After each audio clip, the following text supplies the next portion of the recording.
Just go, let me go.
I see people dressed in costume, food and drink being consumed, young people walking up, old people jumping up, woman sitting behind a costume bag. I see big truck keep coming down, kicking off every sound. Soca is all I hear, right from the start of the day. All color, creed and class, moving together, making mass. Oi, oi, oi, something's happening, and it's so exciting. People just having fun, one big celebration, must be a really grand occasion.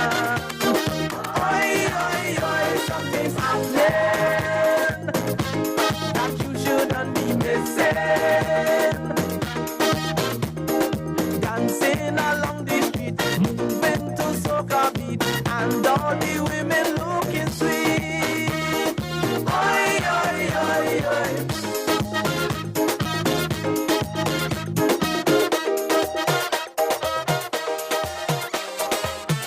Oh man!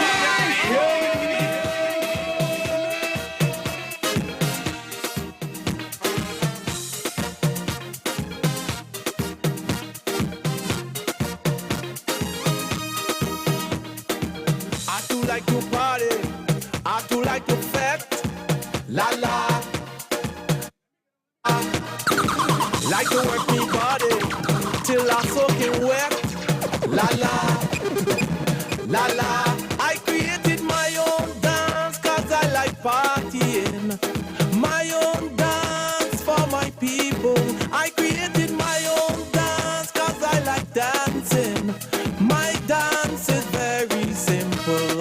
You only have to jump over here and party, jump over there and party, jump back here and party. That's the way to do the hammy. Jump over here and party, jump over there and party, jump back here and party. That's the way to do the hammy.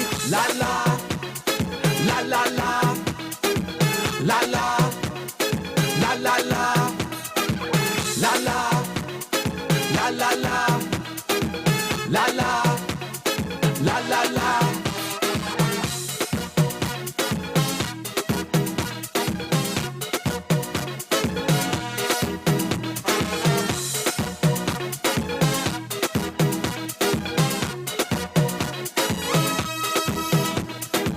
I dance for the poor man, and this you should know. La la, la la. So try to understand why your party so. La la, la la. I hear some people say I like too much partying. Some even call me a party animal. But call me what you may, I party hopping. 'Cause I dancing for my people. That is why I jump over here and party, jump over there and party, jump back here and party. That's the way to do the party. Jump over here and party, jump over there and party, jump back here and party. That's the way to do the party. If you see me wine and waving in the band, eh. If you see me tapping bottle beat in my hand, eh. If you see me holding on to sexy woman, eh. Don't vex with me, boss, please try and understand that it is not me. Oh no, blame it on the music. Oh, singing it's not me.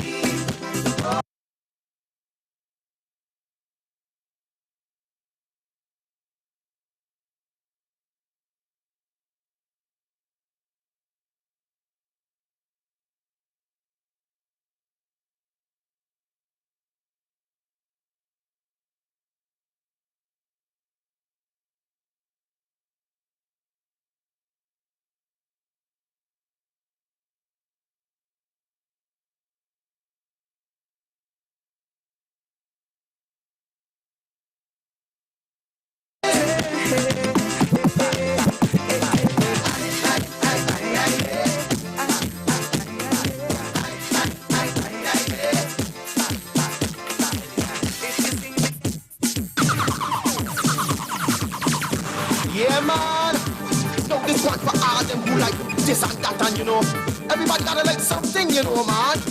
Come, wanna like Dano, wanna like Dano, wanna like Dano, wanna like this or that one, wanna like Dano, wanna like Dano, wanna like Dano. Now you know, wanna like this or that one. You better put them hands together and act like you know up in here. Cheek, peek.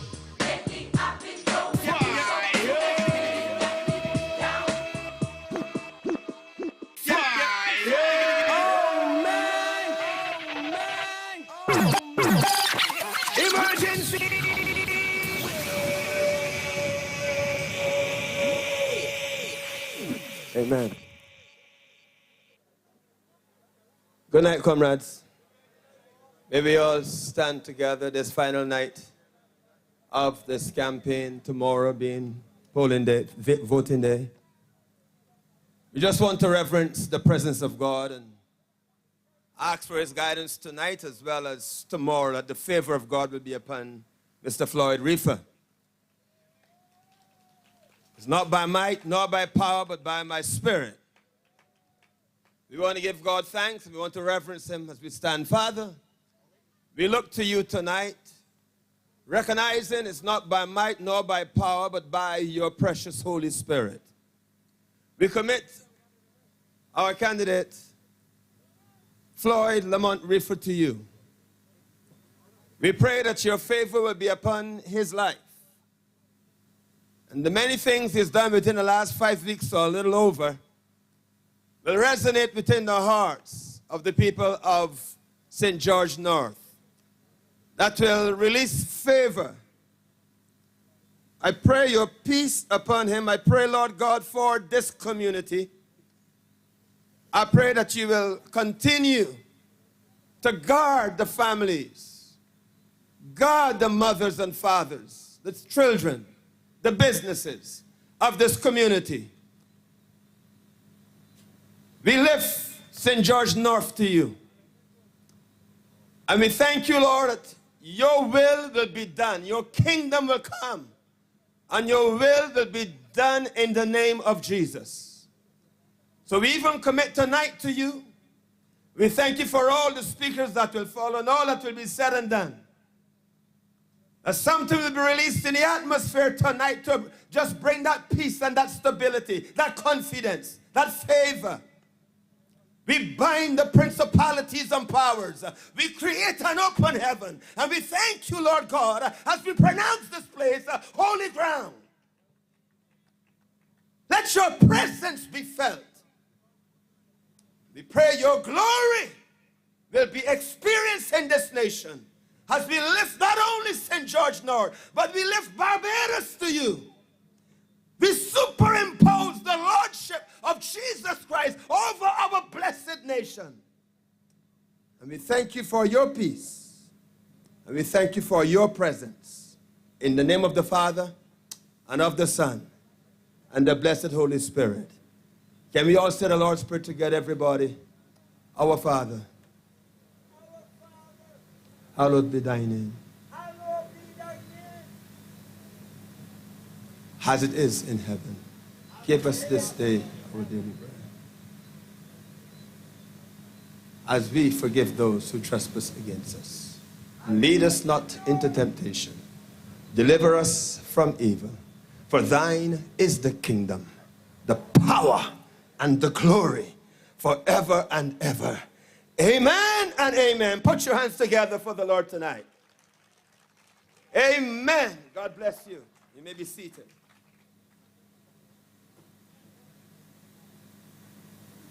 Reifer, give Floyd the vote. Let me give Floyd the vote. St. George North is supporting me. Give Floyd the vote. Let me give Floyd the vote. Representing for the young man. Give Floyd the vote. Let me give Floyd the vote. St. George North is supporting me. Give Floyd the vote. Let me give Floyd together. We can build this community up. Flat rock, what a win, win, win. When Reifer get in. A Newbury got a win, win, win. When Reifer get in. Tear Hill got a win, win, win. When Reifer get in. Salters got a win, win, win. When Reifer get in. First of all, a very good evening to all all of you gathered here at the Sheffield playing field. My name is Steve Blackett, and I'll be your chairman for tonight's meeting. First of all, let me thank the Heart of Flames of the St. Augustine Anglican Church, the orchestra, the Seal Orchestra, for playing well. Of course, a wonderful group of young people dedicating their lives to Christ. Turn your eyes upon Jesus. Look full in his wonderful face, and the things of this earth will grow strangely dim in the light of his glory and grace. I feel that we should break into singing this particular song as we start this meeting. Help me sing it, Derek. Turn your eyes upon Jesus. Look full in his wonderful face, and the things of this world will grow strangely dim in the light of his glory and grace. Wonderful. Wonderful.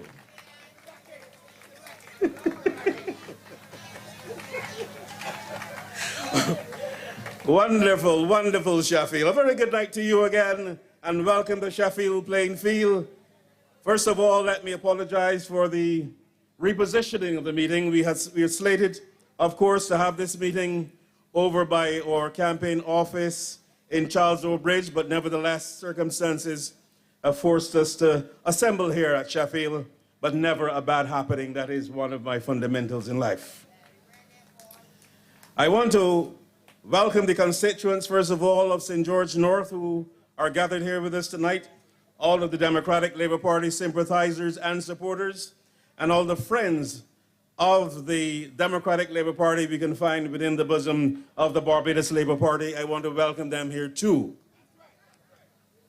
I want to welcome also all of the residents who are within the hearing of our voices here at Sheffield and Laura Estate, in Parish Land, Charles Rowe Bridge, and all the surrounding areas who are listening to this meeting here of the Democratic Labour Party. This is ground zero of the local politics in Barbados as far as we are concerned here tonight. Just a stone's throw away from Parish Land, the birthplace of our candidate, a community that cradled, nurtured our candidate, a community where he was planted and where he blossomed and bloomed beautifully into a young man in Barbados.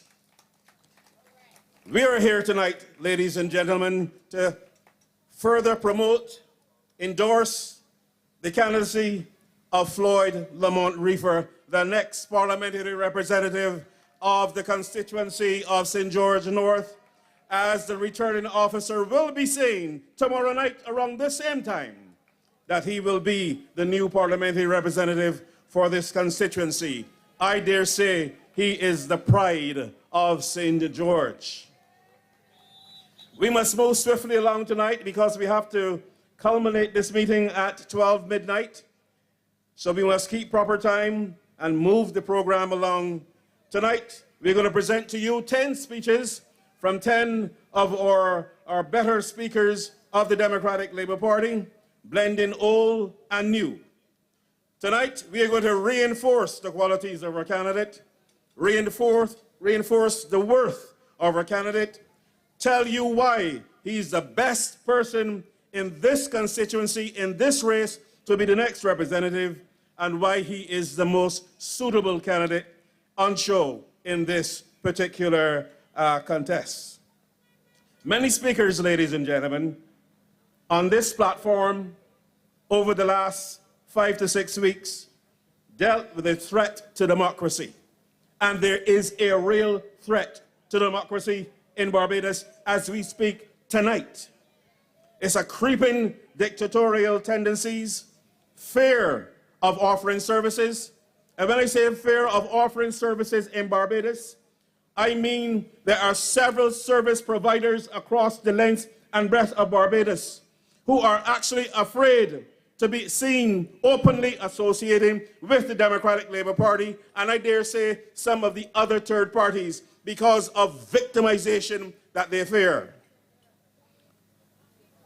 There's fear also of speaking openly in Barbados tonight. I have never seen anything like this in Barbados. We were in office for 10 long years, and I have never yet heard the leader of our party reprimanding anybody publicly for speaking against this party. They had people who on the call-in programs, day in, day out, speaking disparagingly of this Democratic Labour Party and speaking pejoratively of several members of the Democratic Labour Party, and not a whimper was heard from the leadership of the Democratic Labour Party or from any individual member of this Democratic Labour Party in reprimanding or calling anybody to board. The wickedness of the Barbados Labour Party is on full display in Barbados tonight. We had our posters torn down. You go across the length and breadth of this constituency, you see almost every single poster that was put up by this Democratic Labour Party for Floyd Reifer torn down. We had complaints from the other third parties of the Barbados Labour Party invading their meetings and interrupting their meetings. That, to me, is a tendency that we have to watch in Barbados as a people. It is a dangerous and serious thing. It is not creeping anymore. It is walking. It is running into the body politics of Barbados as we speak. Only today, Dennis Johnson, who is a moderator on the Brass Tacks program, was forced to apologize to the leader of this country at the end of Brass Tacks today. And the excuse was, after she ran down at a group of her ministers and public officers, trying to backstop what our candidate Floyd Reifer said last night about speaking to his QC and his lawyer about instituting some kind of court action to assist the people over there in Lower Estate. She ran down there along with other ministers, trying to backstop and trying to make a case that they, as a government, did all they can within the last 2.5 years. At the end of the program, of course, when Dennis Johnson had to apologize, it was said that the Barbados Labour Party actually paid for a political program. Now, how could the Barbados Labour Party pay for a political program on the Voice of Barbados and had members of the public service, public officers present at the same press conference? It's a political program sponsored by the Barbados Labour Party. I want you to keep that in mind. But present and speaking, not only present, but speaking are public officers, senior public officers, attending, speaking, and participating in that same press conference. Ladies and gentlemen, we have to be careful. And I want to say this before I introduce the first speaker. And I want to speak especially to the constituents of St. George North tonight, that they have to assume a special role in this particular by-election and assume a special role in Barbados tonight. They have to be preservationists, the guardians, the sentinels, the restorer of the project that we all know as democracy in Barbados. They must stand in the forefront, in the vanguard, I must add. The residents and the constituents of St. George North, you have to assume the role of the repaired axle or the axis on which democracy must spin and revolve in this country once again. Barbados is depending on the residents and the constituents of St. George North. History is in your hands, and the turning point from Barbados being a one-party democracy into a multi-party democracy, that has been placed squarely in your hands tomorrow from 6 in the morning, from 6 in the evening. That is your responsibility as residents and constituents of St. George North. The Barbados Labour Party now has 28 seats in the lower house. And like I said earlier in this campaign, they also have 12 seats in the Senate. They have all told 40 seats between the upper house and lower house. What more seats they want to do what with? The residents and constituents of St. George North must restore some semblance of democracy in this country by allowing Floyd Lamont Reifer access to ascending those 22 steps of the House of Assembly, espying the bust of Sir Conrad Reeves, entering the forecourt of the House of Assembly, and have his name emblazoned on the brass plaques that are in the forecourt of the House of Assembly. These residents and constituents of St. George North must afford Floyd Lamont Reifer that opportunity so that we can start reshaping democracy as we are used to it in Barbados. That is your duty, residents and constituents of St. George North. I have the distinct pleasure tonight, ladies and gentlemen, to introduce 10, like I said before, of our best speakers.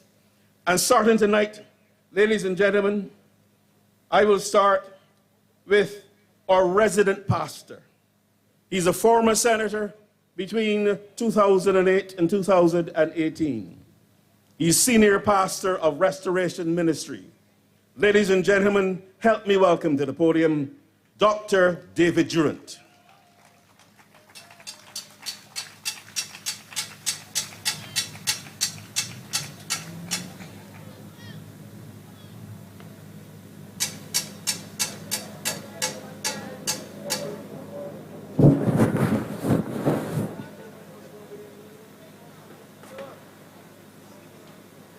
Build this community up.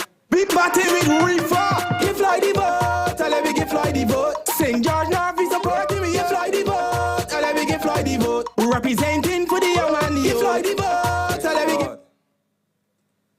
Let me begin first by saying a pleasant good night to all those from the Sheffield area, all the families within the hearing of our voices. Thank you for indulging us this time to be in your homes, beaming into your homes and being in your neighborhood until near 12 tonight. Thank God also for good weather to hold up so the message can go forth. Psalms 46 verse 1 to 4 says, God is our refuge and strength, a very present help in the time of trouble. Therefore we will not fear, even though the earth be removed, and though the mountains be carried into the midst of the sea. Though its water roar and be troubled, though the waters shake with its swelling, there is a river whose stream shall make glad the city of God, the holy place of the tabernacle of the Most High. I want to share tonight briefly on Floyd, your choice of candidate. And I want to locate most of what I'm saying in this phrase, think of strengthening our democracy. Think of strengthening our democracy. For decades, Barbados has moved towards delivering one of the strongest democracies in the Caribbean. As a matter of fact, we boast of having the third oldest parliament in the Western Hemisphere, established on June 26, 1639. Since the independence in 1966, we presented strong governments on both the Democratic Labour Party and the Barbados Labour Party, with either one being the official strong opposition from time to time throughout the years. We don't want to risk weakening our system of checks and balances and putting our democracy at risk or declining into a more autocratic form of government. We will not want that at all. During the 20th century, democracies grew and prospered exponentially. But in this 21st century, I've noticed many democracies have failed due to the ambitious aspirations of some autocratic leaders who disassemble democratic systems, thus leaving the nations vulnerable. Example, Turkey, Poland, Hungary, just to name a few. Now, nothing of this sort is happening here. Nothing of this sort, and I'm not implying that at all. And I'm sure that will never happen here in Barbados. But still at the same time, it is important for us as a people to protect and have preventative measures in place at all times to protect our democracy. As Barbadians and people of St. George North, we must be committed to maintaining our checks and balances and building a much stronger, more inclusive form of democratic governance.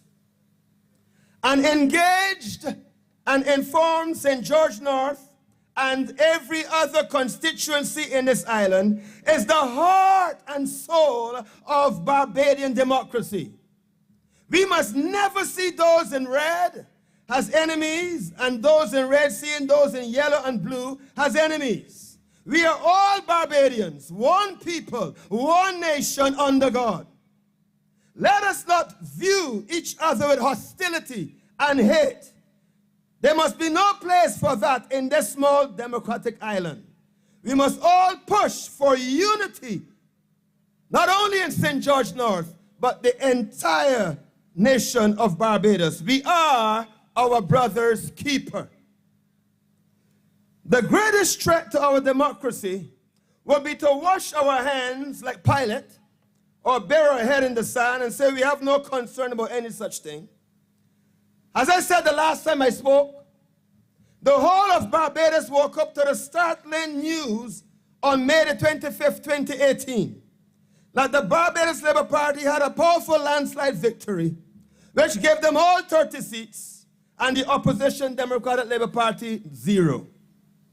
Many Barbadians, including both BLP and DLP, I said before, didn't want such an unfair outcome, which is a threat to good, solid, balanced Westminster system of government in any nation. And most Barbadians are waiting to correct that dilemma so we can at least have a strong opposition. St. George North, you have the glorious opportunity, being the first out the block, to make sure you start the rebuilding process of a strong opposition. Tomorrow, November the 11th, from 6 a.m. to 6 p.m., St. George North, by reason of this by-election, have that glorious opportunity. And this 65-year-old Democratic Labour Party can have one person in the name of Mr. Floyd Lamont Reifer in the House of Assembly. That's what we are looking for. And that's why we have been here these past nights around St. George North. When God was looking for a leader to replace Saul, he sent the prophet Samuel to the house of Jesse, who had 7 sons. Jesse paraded the best of the stock, the most handsome, the tallest, the brightest, the wisest. He presented them first before Samuel, but God told Samuel no. When all 6 were paraded before the prophet, and God says no, Samuel asks, is there another son? Because I know God sent me here to anoint a son to be king. Jesse said, yes, there's one more. But he's out in the hill looking after sheep. Samuel said, go, fetch him, bring him here to me. I will not sit until he comes. When the little insignificant, humble, hardworking, caring, compassionate David entered the room, the Lord told Samuel, this is the one. I believe Floyd Lamont Reifer is the one.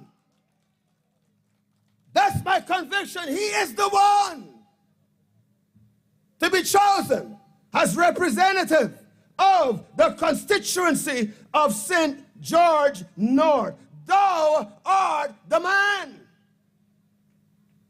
I am therefore presenting to you tonight and asking you to vote for Floyd, a son of St. George North, born in St. George North, grew up among you and still lives among you. A father, a husband, a brother, an uncle to many, and a gentleman of outstanding character. A young man that shows great love, compassion, and care for the dear people of St. George North. This young man has been going out twice a day for the last 5 weeks. I said to myself, he's not a lazy guy. Twice in the morning and afternoon, knocking from house to house in every community in the St. George North. That took great strength, intestinal fortitude, commitment, compassion, care, love, and concern for people. It takes a village to raise a child and to raise a good political candidate like Floyd Reifer. St. George North, I implore you, do not reject your own son who was born among you, who grew up among you. Do not reject a son of your own. Nurture him. Cheer him on. Congratulate him. Vote for him. And push him into fulfilling his political destiny in this nation. Mr. Reifer represents a new day dawning in the political landscape of Barbados. I don't know how many of you can breathe that fresh air and smell the freshness of a new day coming in to the political life of our nation. You can feel it in the atmosphere. I believe he represents that. And to the people of St. George North and beyond, it will be an encouragement to many young men who may look very insignificant, who may look very simple, but yet caring, loving, kind, reaching out to people, helping the elderly, helping the poor, helping the children, helping the youths. And having a joy in seeing people come into their full potential. We need to see young men and young women with such character and determination. Floyd is presenting that to us. He is promoting through the Helping Hand initiative that we are still our brother's keeper. And you know what? This COVID pandemic reminds us of that so well. A St. George North divided against itself cannot stand. We are calling this constituency to unity. We are calling the whole of Barbados to unite, to see this thing happen, our democracy protected and rebuilt. Floyd carefully itemized and articulated a vision for St. George North. And if you give him the opportunity, St. George North will be transformed over time. And a lot of opportunities and open doors can be experienced in the various communities of St. George North if this young man is given the chance. And we hope and we pray he'll be given a chance tomorrow from 6 to 6 by the stroke of your pen or pencil. The elderly, the youths, the children, the businesses, families, recreational facilities, education, sports, the environment, the infrastructure, and much more will be given renewed attention through this young man. As a matter of fact, he's not in yet, and he's already getting a number of things accomplished. And he is not in as yet.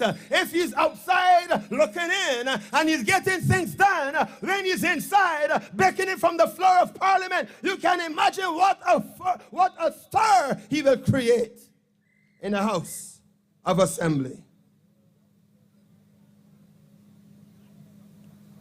In voting tomorrow, don't think party. Are you hearing me? In voting tomorrow, people of St. George North, don't think party, think Barbados. Don't vote with your heart, vote with your head. You may have voted the last 5 elections for the Honorable Glenn Clark, and that was okay. He's a great man, a very good man indeed, amongst you as well. You may have voted for him the last 5 elections, but times has changed. As the times have changed, because you are never faced in any of those elections with the unbalanced situation you now have before you. We have never been this way before. With the main opposition party without a seat in parliament. We have never been like this. The least opposition we had in Barbados were 2 seats. Then there were 3. The Barbados Labour Party had 3 one time. The Democratic had 2 one time. Now I think the maths will be straight when we will decide to put 1 now for the Democratic Labour Party right back so we can have 1, 2, 3. As we look back at our history, vote for Floyd Reifer. Times have changed. This pandemic has really brought a number of changes in our lives. Social distancing, face mask wearing, hand sanitizing, temperature checks, and we all adjusted to those changes. I'm appealing to you tonight as well. I'm appealing to your good conscience. Just as we adjusted to the change in the pandemic, please adjust to the change of voting this time for the Democratic Labour Party, Floyd Lamont Reifer tomorrow. Change is here. Change has come. Change has pervaded this nation and the world and the globe rather for the last 6 or 7 months. I think this is a change, and St. George North will fall into the change and the groove of the change. I'm appealing to you. I'm asking you. In 1 Corinthians 1:27, you see how God chose David. Simple man. He wasn't a celebrity like his brothers, tall and handsome and in their fine array. That is why they were paraded first before the prophet, thinking it was one of them. But God chose the simple ones.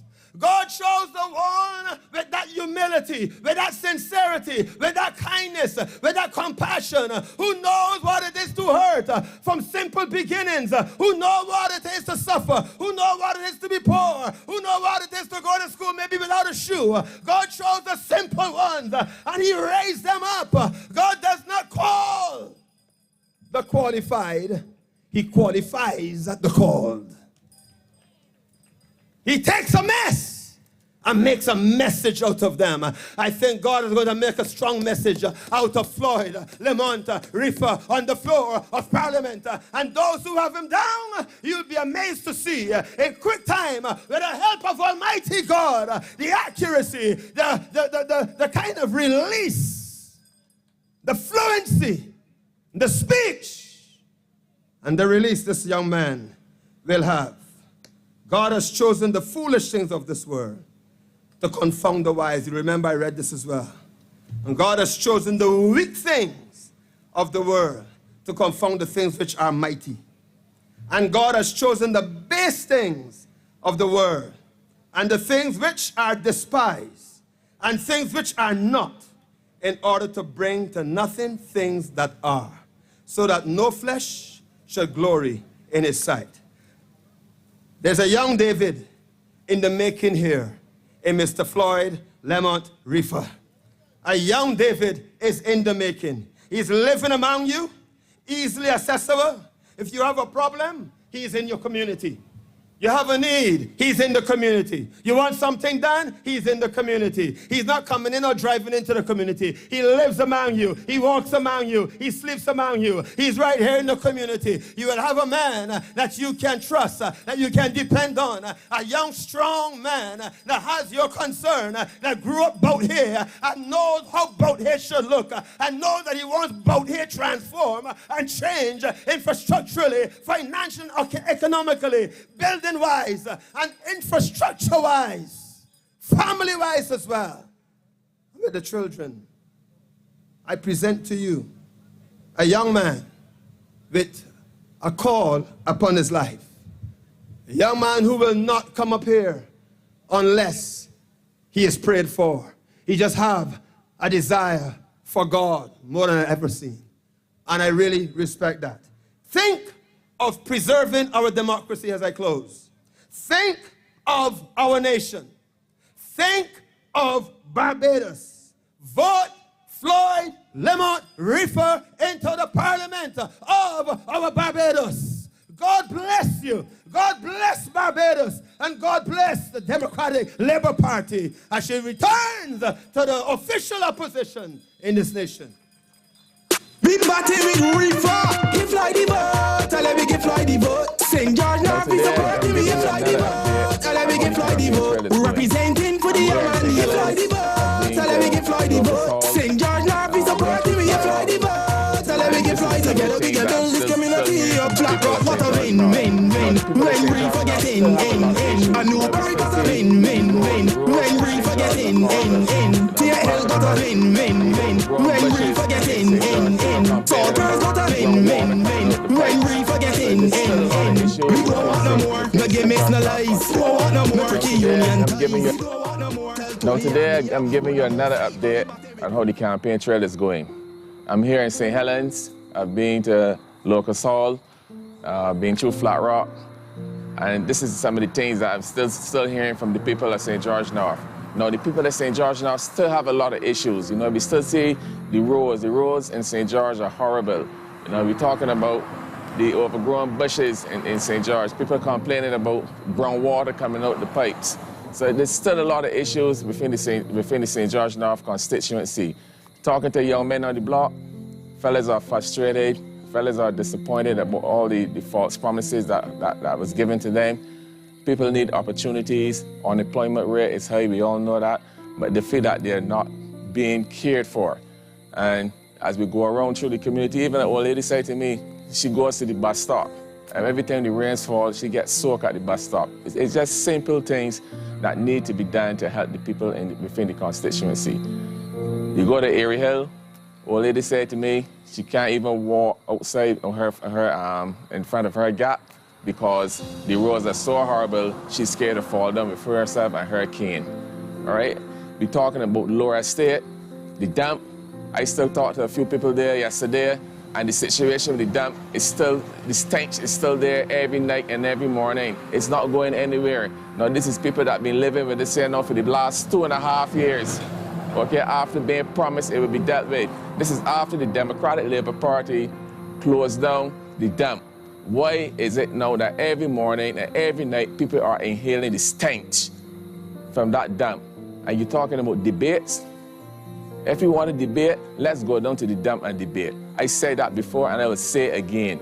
Bring the podium, bring the microphone, let me go down there and inhale that stench. Let me talk about it. Now this same dump, the Democratic Labour Party closed down in 2017, right? In 2017. And it was told that the opposing party, then the Barbados Labour Party, said that they can't do anything about it because they are not in power.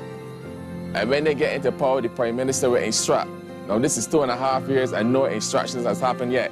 The people are still smelling the stench every night and every morning. So you have people down there with asthma. You have people down there that are sick, sinuses, can't open the houses. And then behind all, the quarry, the noise in the quarry and the dust. So people living in dust, constant noise. A woman said to me, they're saying the noise from the equipment in the quarry it got her house shaking. So you have people living in that type of situation. The dust, the quarry, the stench of the dump. You go up in Superlative, you can't have in 2020 that people still use their pit toilets. Old lady said to me, even she go outside to use the toilet at night, she can't even see because one is a pit toilet, two, there's no street lights in the area. So how are these people living? And this is 2020. There's no way in 2020 somebody should be living and using a pit toilet. Not in these times. Even here in the St. Helens area, if you look behind me, look at this water here. Look. This is a pond now from the rainfall. All the water settled. And all the guys said to me, all that is needed is a proper drainage so that this water could drain off. So you're talking about mosquitoes. You're talking to all types of things with breathing this water, and this is in the middle of the neighborhood. All these issues in St. George North plaguing us for the last 26 years, and I can still say that in St. Michael's Northeast don't have the same amount of issues that St. George North has. I'm telling you, that the Barbados Labour Party does not care nothing about the people in St. George North. I, Floyd Reifer, when I get in, I am going to tackle all these issues that have been happening in St. George North. I'm here for you. I'm going to bat for you. I'm going to fight for you.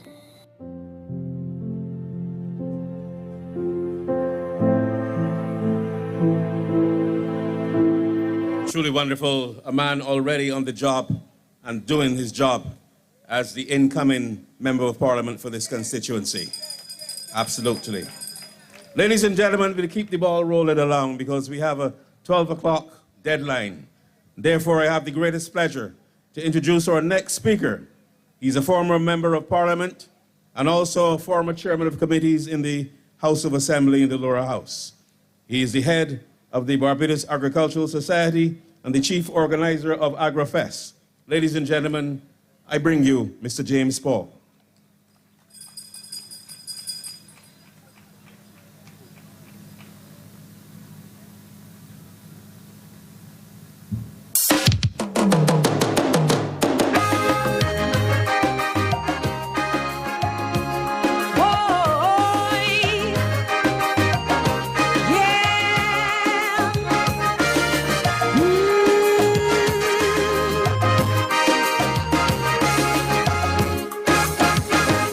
What's going on with these children in this country? Like something gone wrong with the brain. Good night. Ladies and gentlemen, constituents of St. George North. Tomorrow, we have a task. Tomorrow, we have to demonstrate to Barbados that we are a true democracy. Tomorrow, we have to say to our children that despite the fact that you are born poor, despite the fact that you might not be embellished with all the means, despite the fact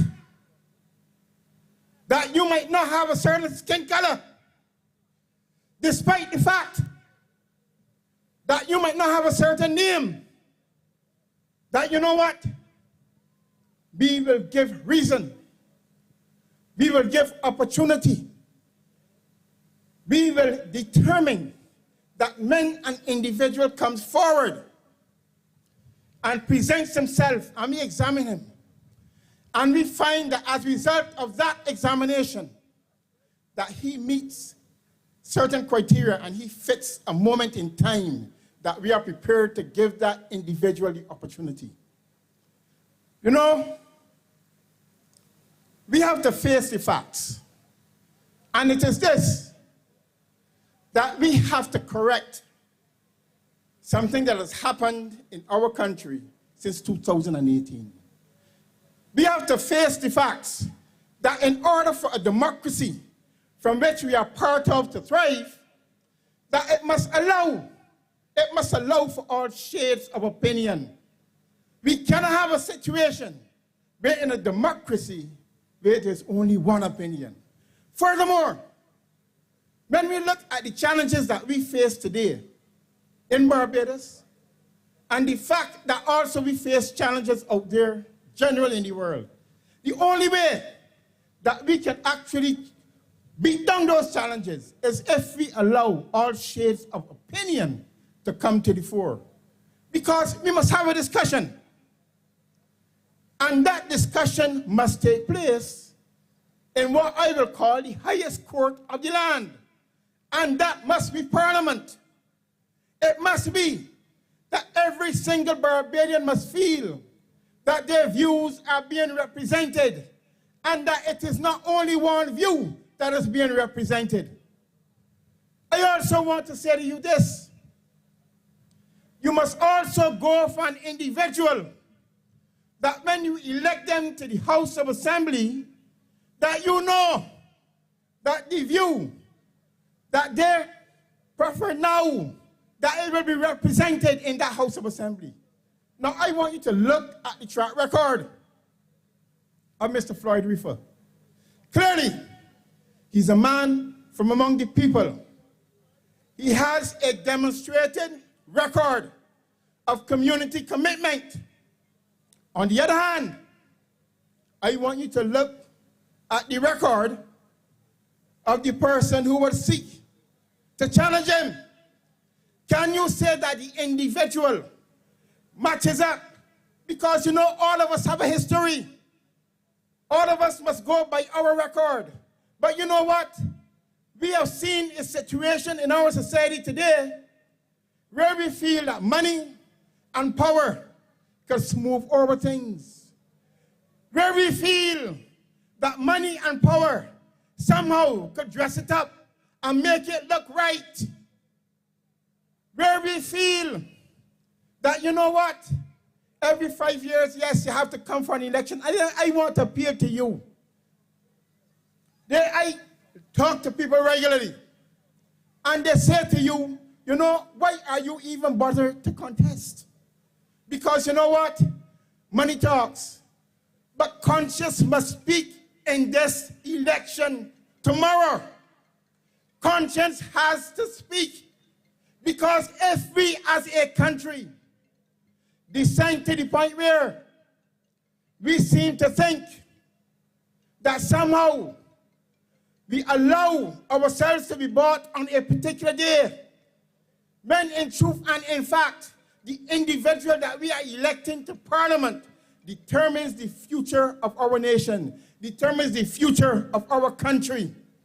And we want to ensure that at the same time, that the individual that we put there will be representing us and our views and the views that we hold so dearly. I am saying to you that Mr. Floyd Reifer is such a man, because he has demonstrated at a time when he had an opportunity, of course, to go to the other party. Mr. Floyd Reifer has chosen to stand up and say, you know what? I choose to associate with the party with which I could truly represent the people on this occasion. And I want you to think, when an individual comes to you and says on the one hand that, for instance, I just say for instance, you had an individual coming to you prior to 2018 and saying to the workers of Barbados that they cannot do with less than a 20% wage increase. That is what they said to the workers of Barbados. Now, after May the 28th, 2018, things will not have changed that drastically. And somehow, they come up with an argument to say that, you know what, they do not need the 20%. They do not even need 5%, they need 4.5%. No, what has changed? And I want to ask you, the people of St. George North, when an individual can change the argument so well, it means then that something has to be fundamentally wrong with their notion of representation. It means then that they do not understand what it is. That when you stand on a position, when you hold forth a position, you cannot change. And not only that, you have given that commitment to people who need it. Because when you talk about representation, you are talking about people, or you're representing people who need it, who are hoping that when you get there, that you're going to hold your position. Now, Barbados is going through very difficult times. We have, for instance, to negotiate our relationship with institutions such as, say, the IMF. You are a labor representative. Just take it that way. You are a labor representative. And we all know that the IMF does not hold the interest of the poor heart As a matter of fact, they recognize that they need to review the type of stipulations and conditions that they put on poor countries such as Barbados. And there's a lot of pressure exerted on the representatives of the people. Every single representative to try to cave in to the demands of the IMF. And if you do not have representatives of the people who are acutely aware of the concerns of the people and are not prepared to sell the people out and give the IMF what they want, you can be in a position where the people's situation will deteriorate and they will make demands of you, which in a sense you cannot afford. That it only puts more pressure on the people. And I want to say to you, remember that before 2018, they were saying that Barbados was the most what? You cannot tax Barbados anymore. You can't tax yourself out of a recession. You remember that? Now, what has happened? Under the new government, taxation has gone high, even worse. Why? Because of the fact that the representation you were looking for from people isn't there. Again, that is why you need someone like Mr. Floyd Reifer, who can say to the IMF, all due respects to you, that is not how we run our country. We cannot afford to impose on our people taxes that can induce undue hardship. And I want you to think, on whom are these taxes weighing more heavily on? It is the poor. It is the disadvantaged. The well-to-do, they don't mind. Because you know what? It seems if you are connected, you have no problem. But how do you ask a poor individual who, as you know, has a take-home pay of sometimes less than $240 a week to get up at the same time and pay a light bill, which has gone up, a water bill, which has gone up, a transport bill, bus fares, which have gone up, the cost of food, which has gone up. These are the hard facts that we live with in Barbados. And we have people out there telling you that, you know what, put somebody there in Parliament who will not represent these issues. That is what they are saying to you. You need Mr. Floyd Reifer. Because you know why? Mr. Floyd Reifer will, on the other hand, represent those issues. And you know what? The only people that he has to answer to is you, the people of St. George North. On the other hand, let us look at the demonstrated record. You have other people or individuals seeking to represent you that based on their record, you cannot say who they will have to answer to. I want you to think, people of St. George North, I want you to think on the decision that you have to make tomorrow. I want you to think that, you know what, as mentioned before, the roads need fixing in St. George North. You need certain communities in St. George North. You don't want an individual who will represent you for 20 years and sit down in Parliament and say nothing. You want an individual who can make big works happen, because clearly judging from his entry into politics, he has already started to make big works happen. That is what you need. And you want an individual who will not feel beholden to anyone to back off.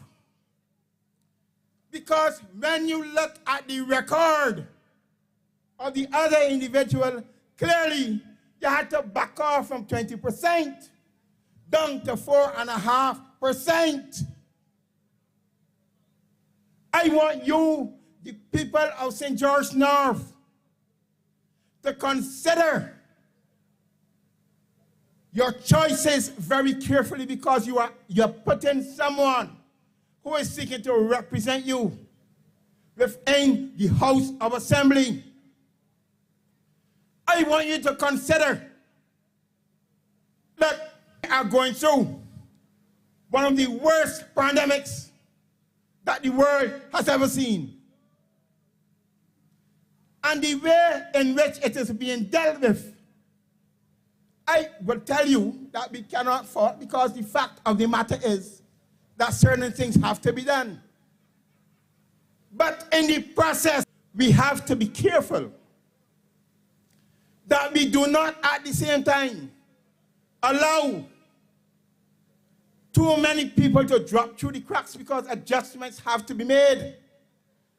Now, here you have Mr. Reifer, who clearly has demonstrated that he will want to engage in community programs. But you know something?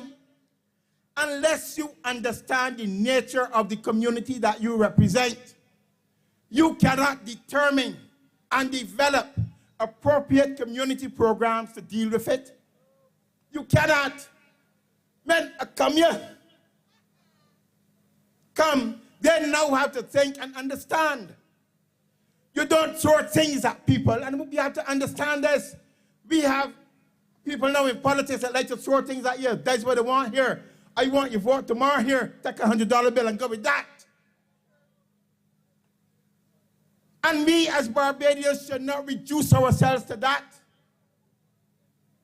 We have to think about these things very seriously.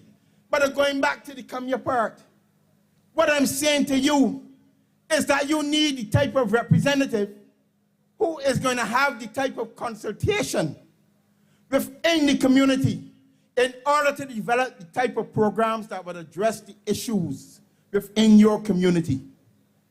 Who will be able to say, these are the things that would impact upon my people, and come up with reasonable things that will stop the people in the community who are likely to be dropping through the cracks from doing so.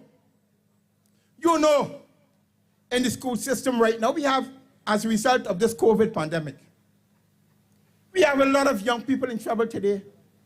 We don't want to admit it, because what has happened is that because of the changes in the school system, the people who come from the poor sections of our society, whose homes have already been compromised pre-COVID, are now even more compromised.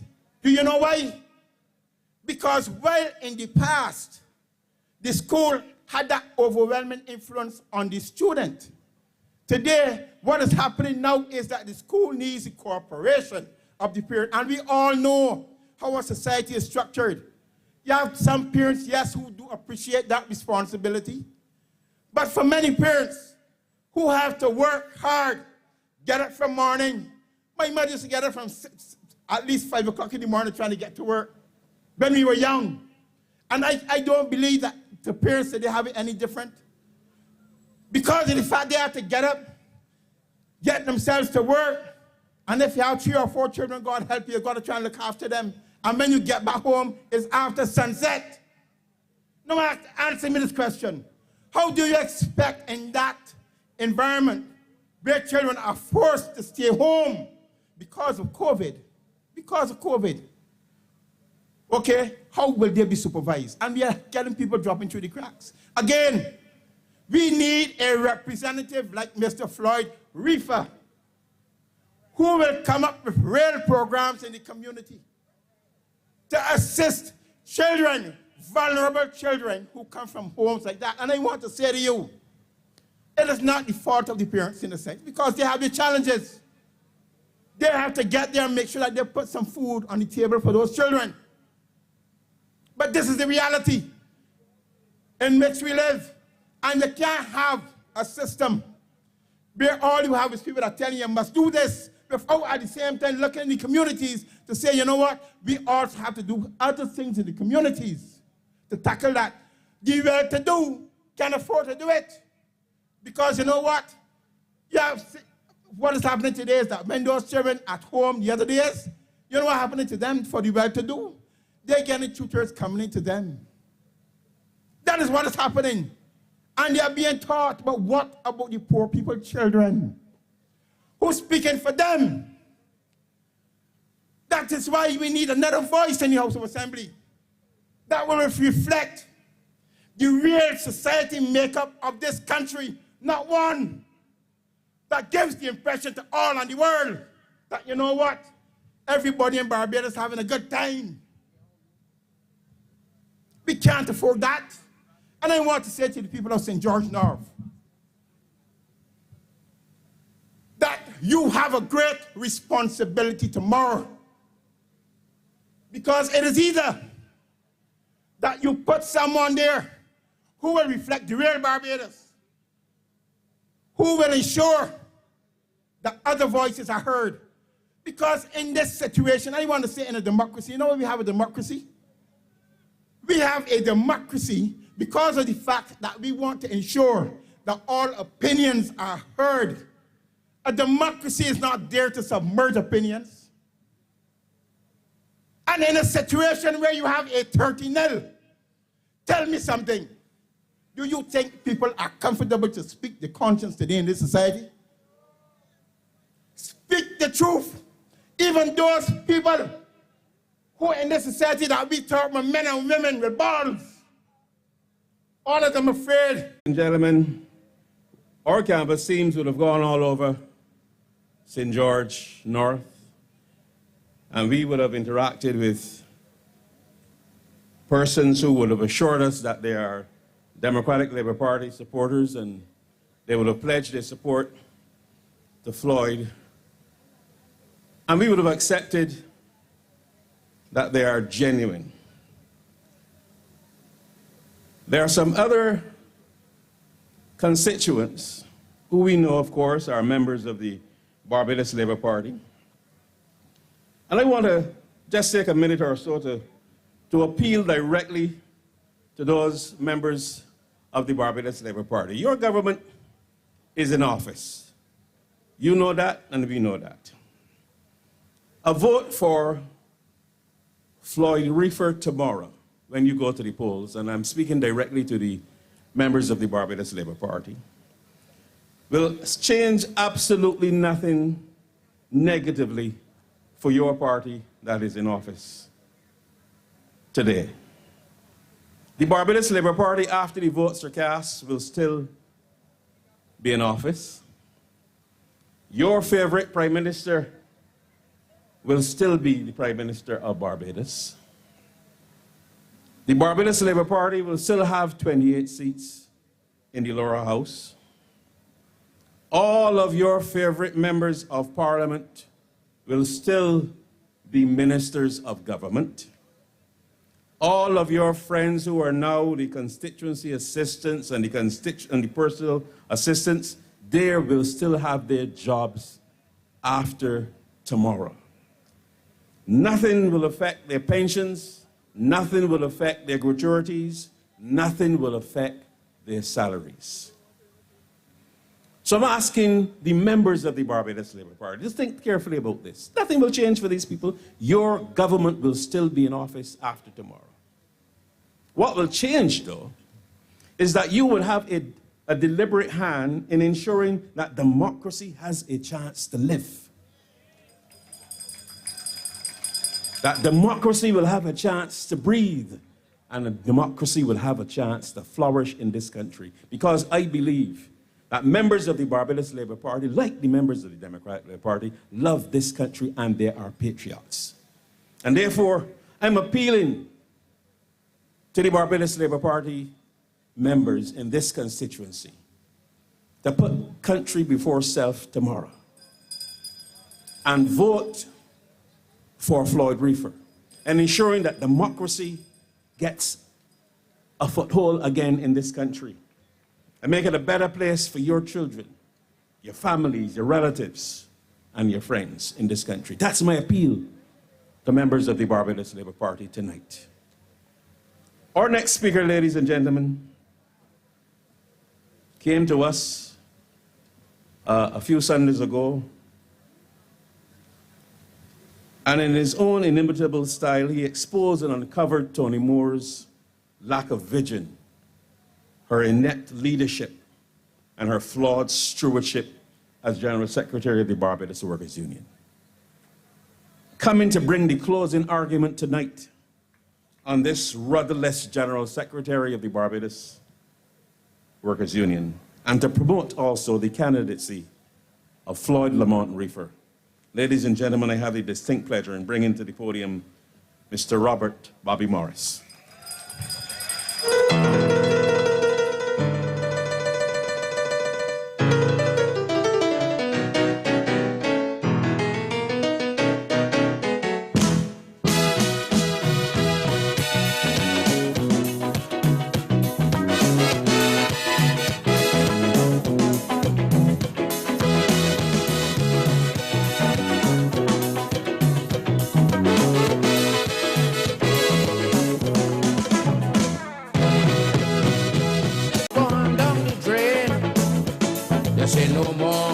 See happy times again. But the will to recover in my people, I have confidence. Although many may seem to feel that I talking nonsense, but the majority of we decide we're not going to run. Because now. Pleasant good night to the electorate of St. George North and to all of those in the hearing of my voice. Tonight I heard a clip on the television. It's to bring a resolution to the House of Assembly to increase the minimum wages as soon as possible. I want him to go and find a report called the Dungs Report, which under the Democratic Labour Party was asked to do a report on minimum wages for workers in this country. They say that we have not done this, we have not done that. And maybe because we didn't talk enough about what we have done, because we cannot expect the news to bring it because they're not our people. So we have to talk and let you know what we have done. But there was a report called the Dungs Report, and we asked in that report that people would get improved minimum wages. Now here's what I would like to see. I would like to see people like farm workers, shop assistants, domestics and security guards get a much improved minimum wage from what they're getting now. I don't know how they're managing to live. And I'm sure that St. George North has a lot of those persons. I negotiated for a lot of farm workers when I was in the union. I sat down in front of the Sugar Producers Association to improve the lot of farm worker A, farm worker B, all the men in the factory. That was our job. It was not an easy job. But now we need some assistance. Shop assistants all over the place and going home with basically nothing that they can survive on. Domestics and security guards, they want help. And if Ms. Moore doesn't know how to get help for them, Floyd is going in the House of Assembly and he's going to get a resolution to improve minimum wages to $10 an hour. Right now, shop assistants are getting $5.25 an hour according to the law. That is what they're supposed to get as their base. Domestics, $1.50 an hour. Now, those are not living wages. So, Floyd, you have to become a trade unionist too. You have to become a trade unionist too, and you'll do a better job than the General Secretary of the Union now.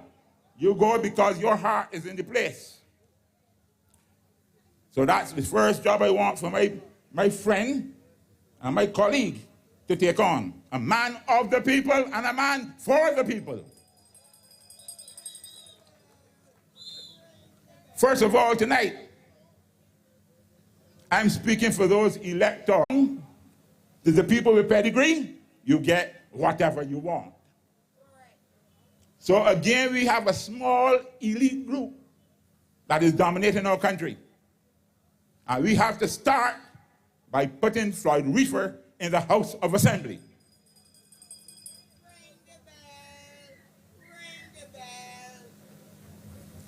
So why, if you want to use the government's indication, why are we going through this by-election?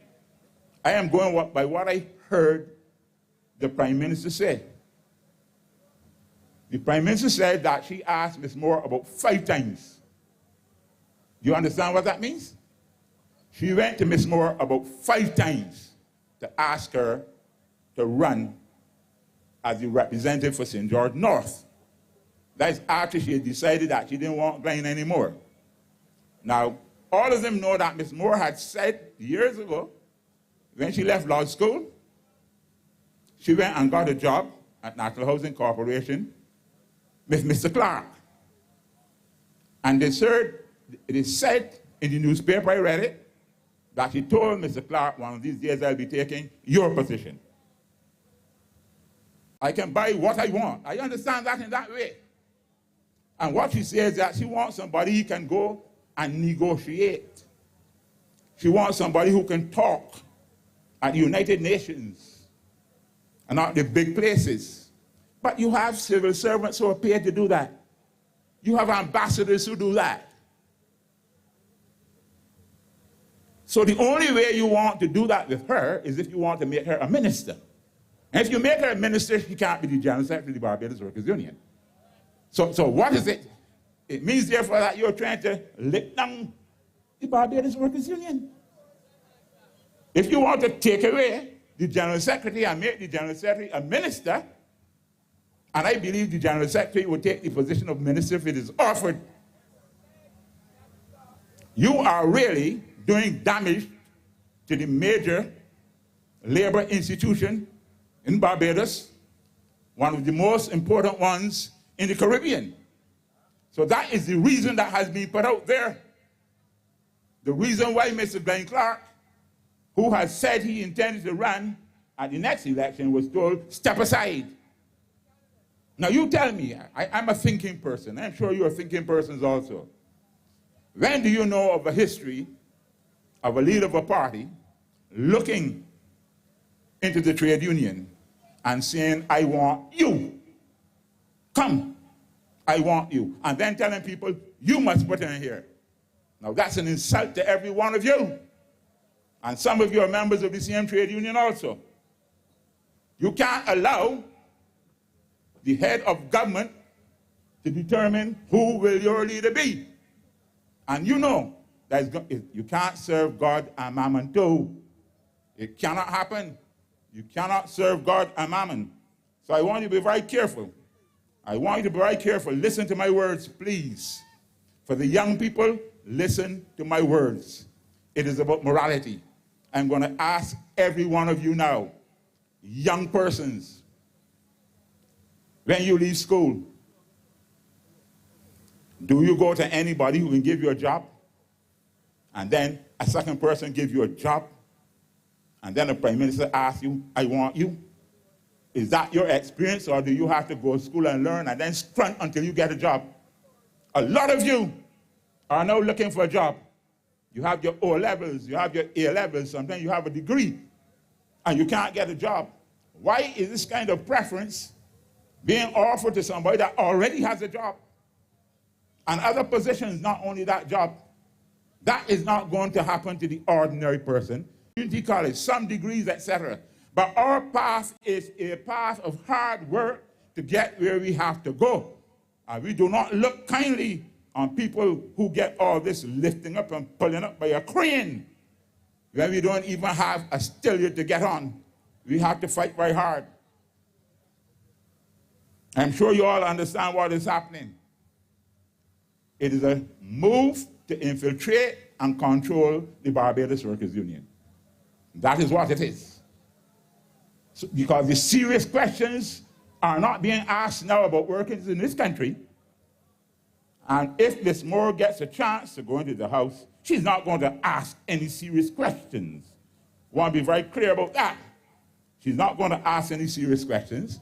She will ask some puffy questions to make it seem as though she's interested in that particular area of her life.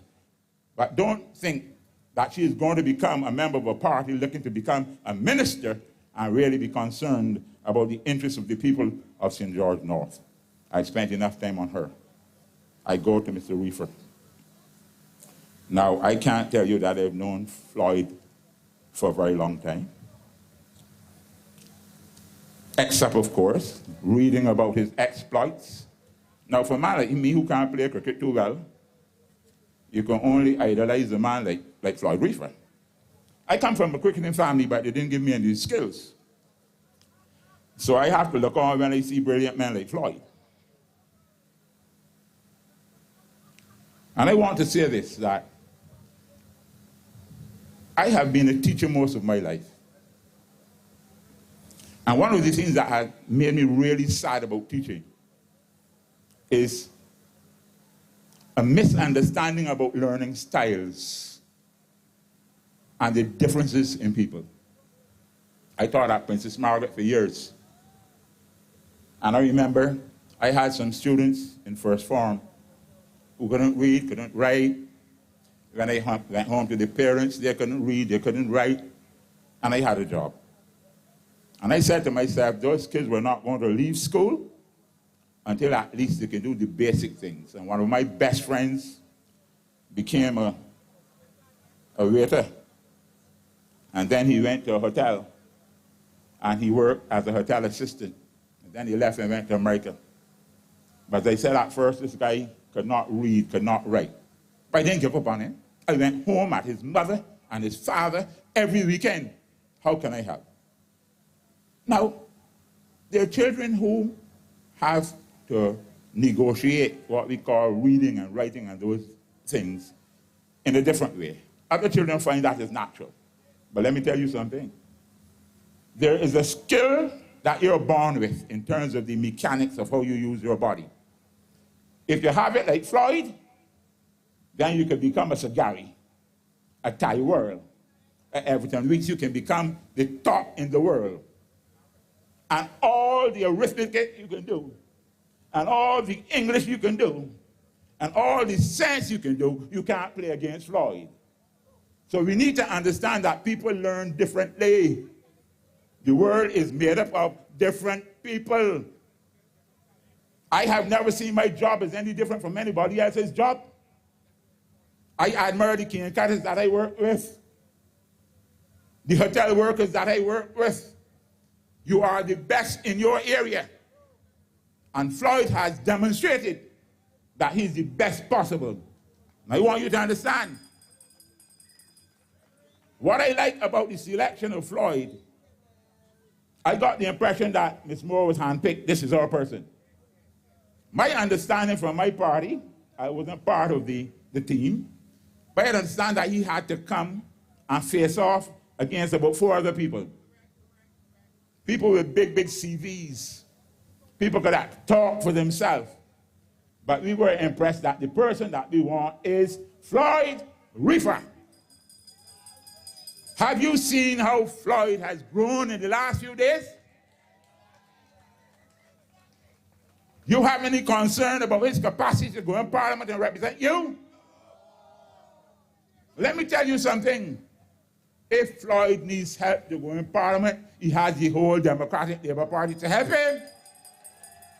We can write papers. We can develop reports. Anybody who tells you like that, they talk and they don't get reports from other persons telling you he a lie. Ms. Motley has to get reports. She has to get all prime ministers. The cabinet will get papers prepared for them by the technocrats. So you don't feel any way about can Floyd represent me? Because let me say this, Floyd is not going into Parliament to be a minister tomorrow. Floyd is going into Parliament to be a parliamentary representative for the constituency of St. George North. I have been a representative for Christchurch, East Central. And I can tell you, I tell no lie, I was fortunate to be working for 2 salaries. One from the union and one from Parliament when I was in there. This is before Parliament gave you money to get your house and that sort of thing, and assistant. So I had to take my union salary and pay for those. Proper. And then I had to make sure that when I went to my meetings, I used to meet on Thursdays religiously. A clinic. As Derek said, you have a clinic on Thursday. People know that's advertised, so get there on time. And people are waiting for you. I still have a book with 400 and something names of persons that I would have seen from time to time. And Derek, when you go in there, you got some $10 bills, some 20s, some 40s. Now, I can tell everybody that they could get what they wanted, because sometimes somebody came and told me that they wanted me to send their children overseas on a trip. And poor me got 3 children at that time and never sent one. So I had to beg off. I said, but I really can't do that.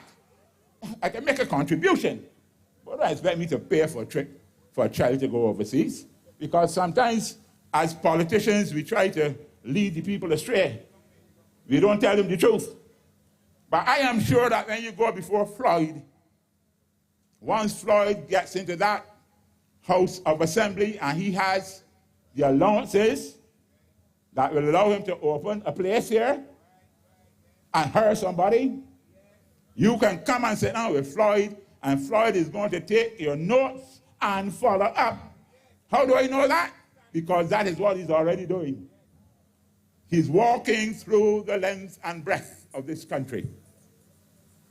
He's rubbing shoulders and he's knocking hands. But this is not the kind of disruptive kind that went on before. He's doing that because he's in solidarity with the people of St. George North, and he wants you to know all the messages can come. He can send out any amount of people, but Floyd is coming. Doing it himself, because he is a self-made man. Nobody then push him up one cog and then put him another push up the cog, and then he gets up on the cog and forgets everybody down there. That is not Floyd. Floyd is going into office, as Erbar used to say. When you go into Parliament, you go into office. And you go into office to serve. And I believe that you will be proud tomorrow night when those votes are counted and you hear that Floyd is returned. And the last plea, the last plea I'm going to make to you. I've never known shame, tell you the truth. Shame comes from being guilty. And I don't know what I'm guilty about in politics. My life in politics has been about service. I'm not ashamed to beg for a vote. Never been ashamed. And tonight, I am begging for a vote.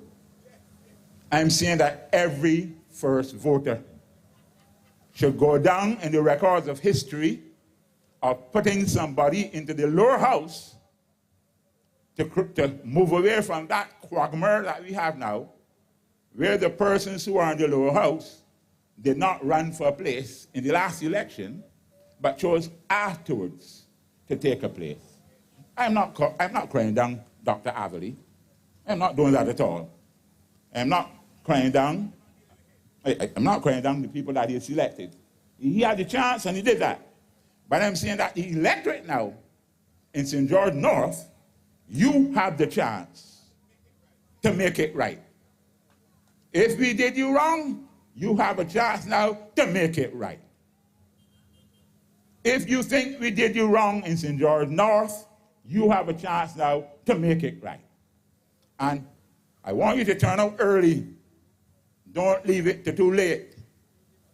I want you to turn out early, all your first-time voters, the ones who have been voting for all the time. You know the rules. You know what to do.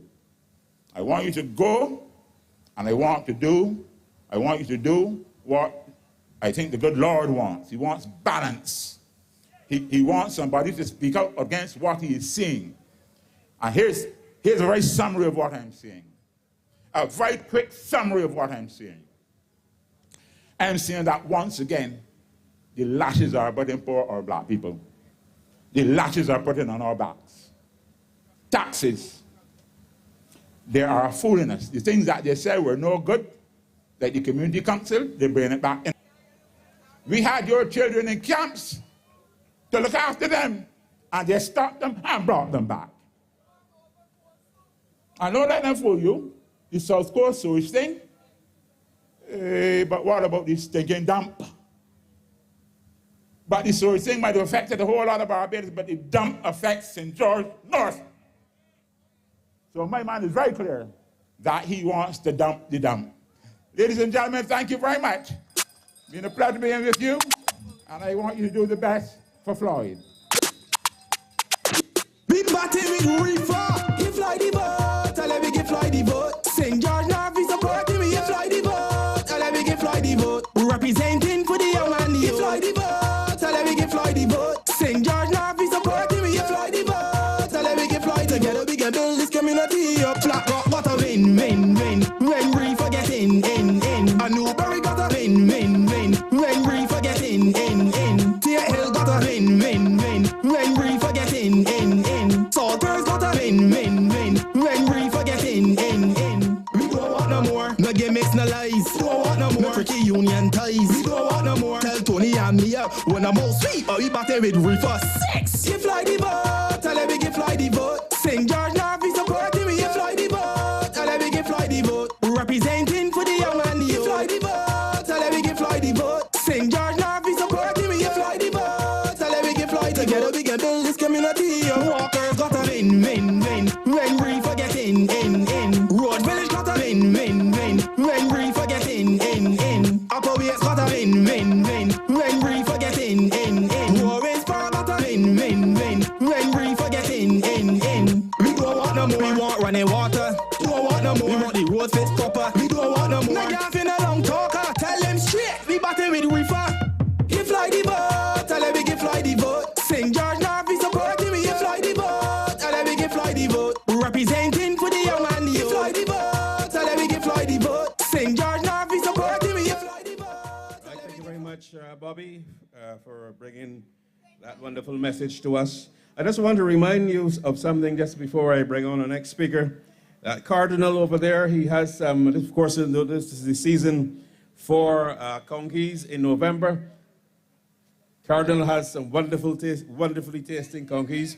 We had some the other morning for breakfast, Ellen and myself, so $5 a piece. Cardinal, see Cardinal for your conkeys. Yeah, right there. Somewhere over there.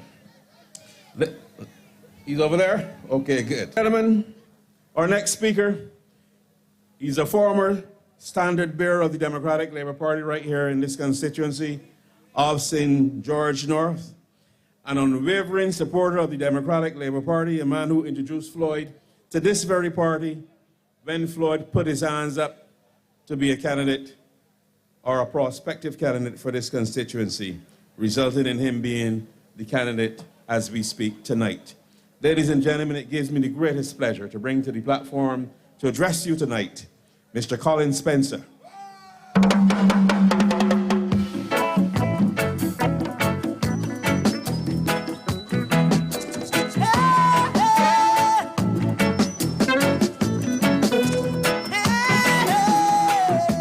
Stand up and fight back. You got stand up and fight back. You got nothing to lose, to lose, to lose, to lose, to lose. You got nothing to lose, to lose, to lose, to lose, to lose.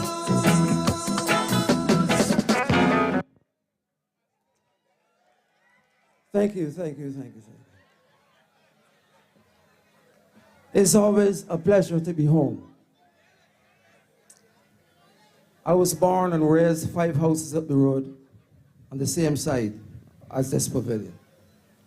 And for those of you who are in the community for the first time,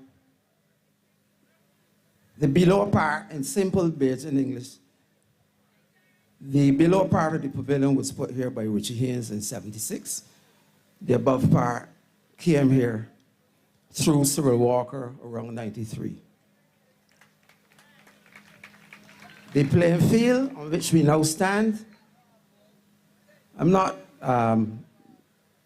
praising it myself, but I think I can safely say that I'm about 80–85% responsible for the present state of it. Thank you.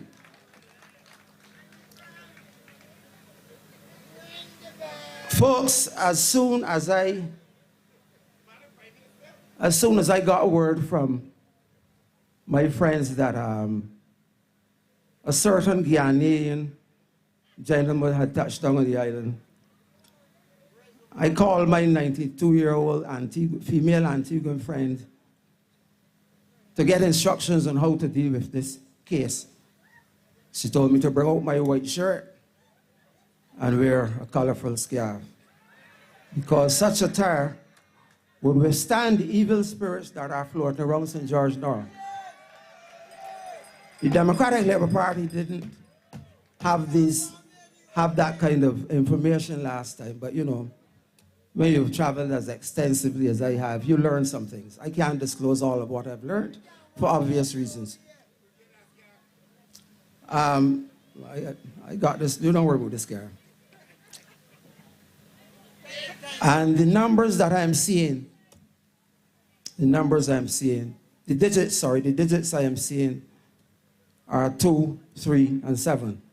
And like with horse racing, you can put them in any order. But I'm happy to announce tonight, ladies and gentlemen, that Floyd Reifer will win this seat. And those are the digits that will play in any order. Mark my word. Do not come to me afterward telling me I'm a genius. If people work in Obi, I could work all better.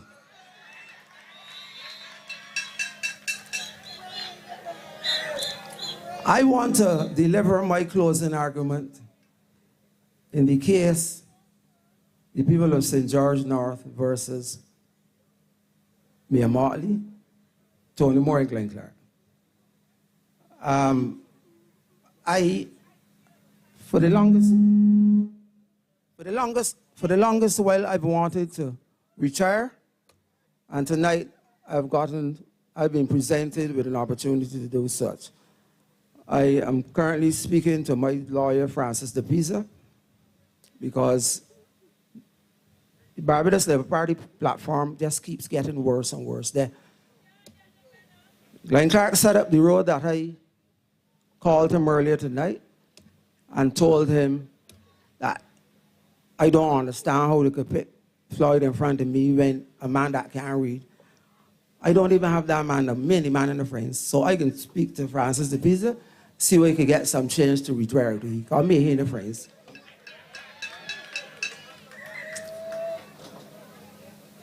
I have to, the best way through this early part of my speech is to ask you some questions, and I want you to help me along, to respond to me.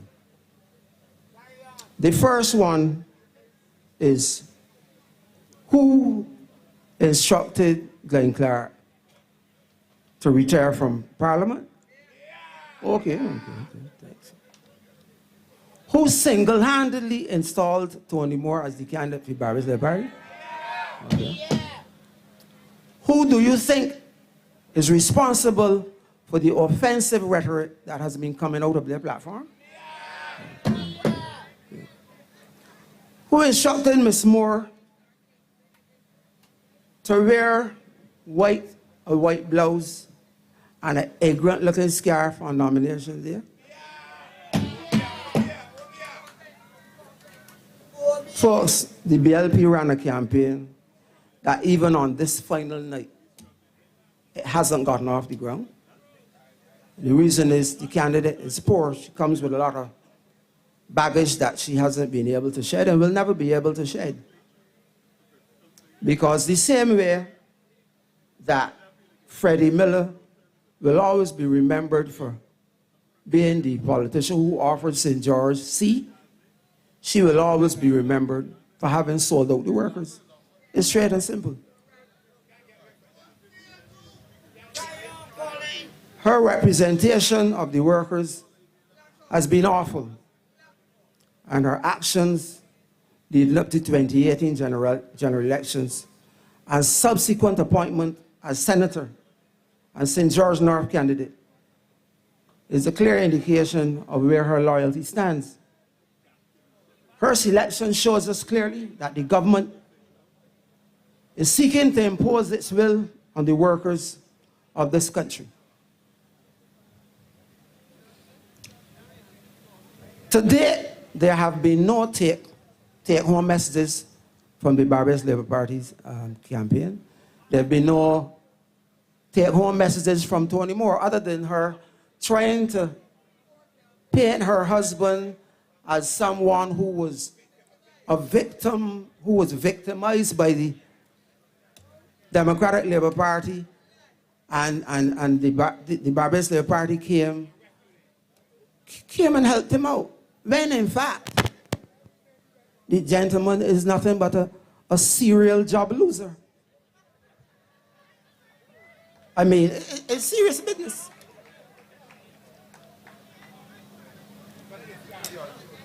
No, the scarf is good, man. I ain't got to worry about that. You know. Everything working. You can't in or you can't touch mine. Talk now, you can't talk. I am so annoyed, folks. I have a speech prepared, but I don't know what to say about these people. I really don't know. These people came into Talk now, you can't talk. coming into Lower State every night. They've been doing that since last Monday night. And they're packing up Shirley's shop, and other people can't get in the shop. I really don't know what's the thinking. Talk now, you can't talk. I want to say to the people of St. George North, please, please, the eyes of the country, the eyes of the world are on us. Please, please, let us show them that we are an intelligent people. And let us start here and now to put this new Democratic Labour Party in Parliament and show that we have not been just sitting down, falling asleep. Listen. Check this, look. Folks, this is called a Form 10. This is what you use as a notice of your change of residence. And for future reference, I want to say to you, when a politician or anyone supporting a political party, canvassing on behalf of a political party, brings one of these forms to your house and you sign it, you are under no obligation to the political party. But that is what they are telling people. I don't know where these people in the Barbados Labour Party come from all of a sudden. Their style of campaigning has reached a level that is offensive, it is distasteful, disgusting, and it is bordering on criminal. I just can't understand it. People of St. George North, we have to send a strong message. The same way that Americans have sent a strong message to Donald Trump, we have to send a strong message to the Caribbean's Donald Trump. It is important that we do that. We have seen the Prime Minister insert herself into the campaign at a time when her popularity is heading downhill rapidly. After every meeting, we see in the media what she says, as opposed to what Tony Moore says. Let's show you that Tony Moore is saying nothing. I'm serious. What is Tony Moore saying? Can you remember anything that she said? other than what I alluded to earlier? But then I'm to talk about Tony more about it. Let me get frank about this thing. This thing is annoying me.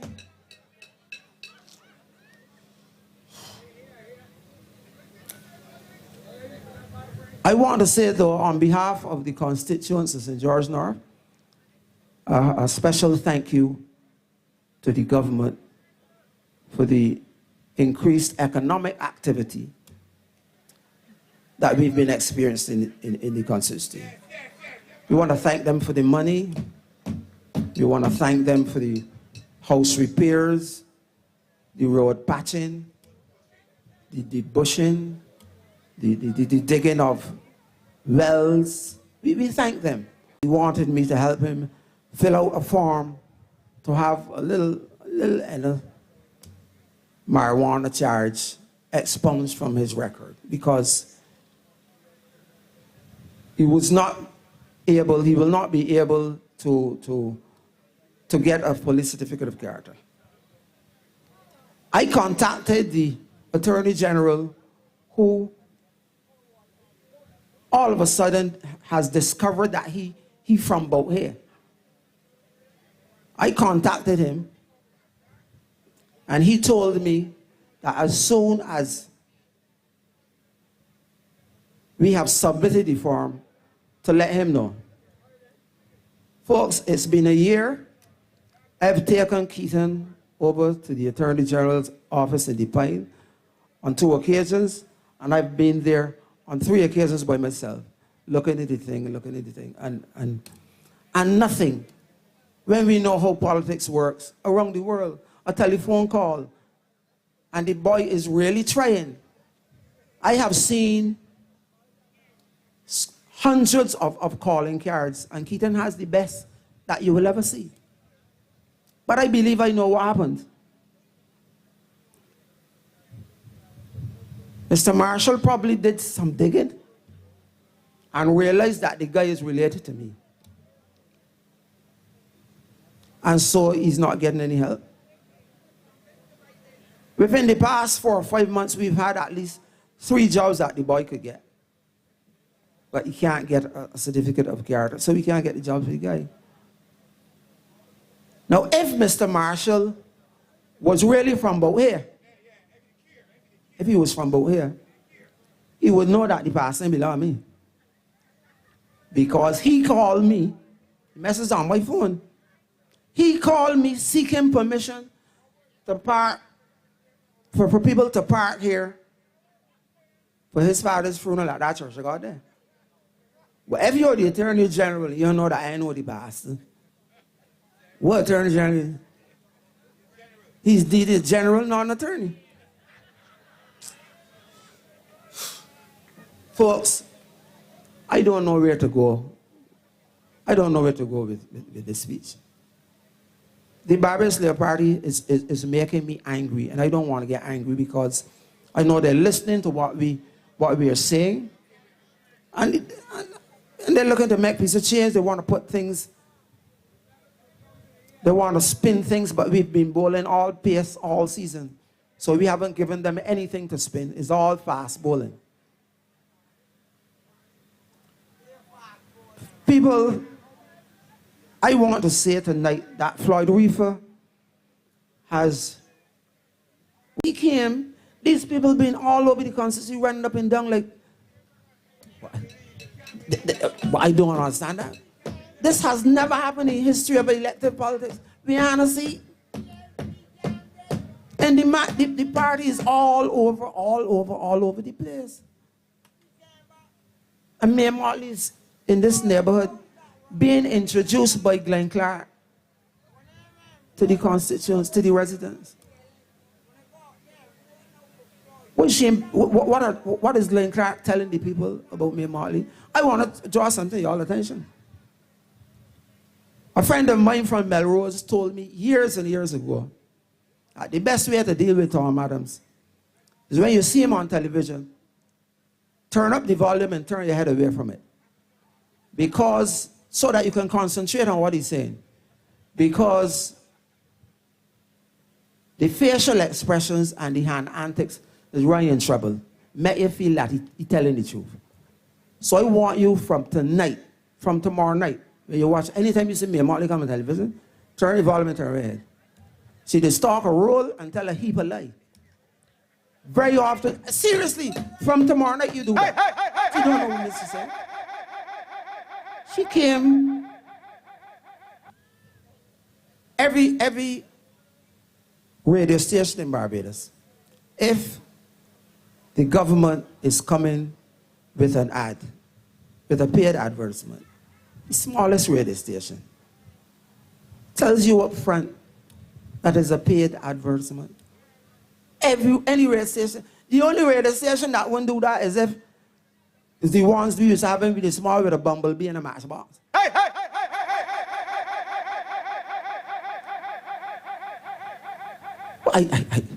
I don't know wrong this woman, but we have to send a message to Mia Motley because we are seeing signs of where she's going to lead us. And when she comes around, don't forget to ask her, what is her vision for Barbados? Because leaders generally have a vision for their country. We are getting some signs already as to what and where she leads us. We are seeing that. But she has no vision for the country. I am very serious.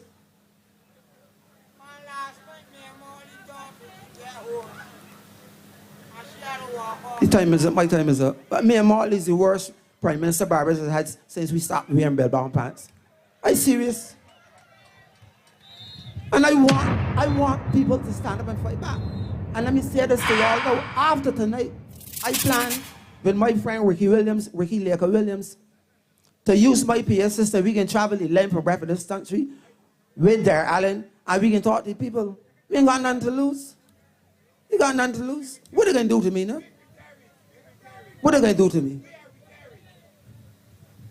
In the voice of the late, great Dr. Martin Luther King, I done been to the mountaintop. What are they going to do to me? But there's the three of us. And it won't be these types of things that streaming. So in between we be casting people. You understand? In between we be casting people and talking people there. Ladies and gentlemen, I am happy with the decision the Democratic Labour Party made in choosing Floyd Reifer as its candidate. It is a great choice. He had my support from day one. He's learning, he's extremely fast. The Barbados Labour Party is regretting, and they will regret for not calling. So I'm not making the campaign a 2 or 3 week thing. But they obviously needed time to sell their candidate. But ladies and gentlemen, I am happy that we have chosen Floyd Reifer as the candidate. He's a decent man, caring. He loves this constituency. He loves this country. I am asking all of you to go out in your thousands and vote for Floyd Reifer tomorrow. We will be across the constituency. The Barbados Labour Party will not know what hit them. They will not be up against the 20, 25, 10, and 15 ends of vehicle that will cost somebody. The entire DLP will be in St. George North tomorrow. Folks, go out in your numbers and vote for Floyd Reifer. I thank you. God bless Barbados. God bless Floyd Reifer. Thank you. Good night. We are one big fighting family. Come join me and see. We are one big fighting family. Come let me jump up.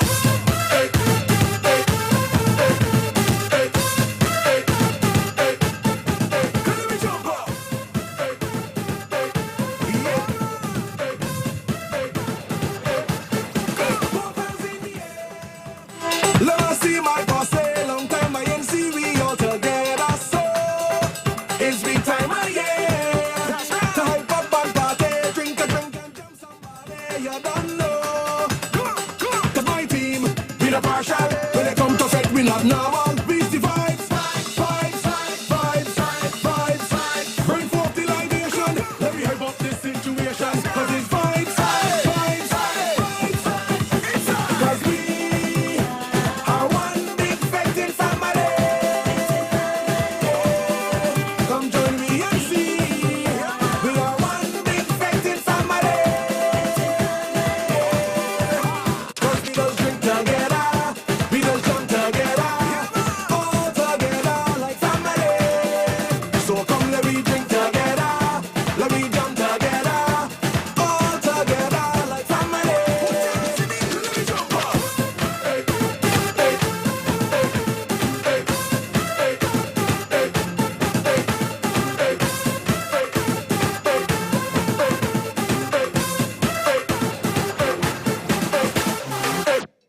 Well, thank you very much, Colin. Tonight, I want to ask the question, though, whether or not, what would an additional seat for the Barbados Labour Party do in Barbados or for Barbadians? We have to ask ourselves that question.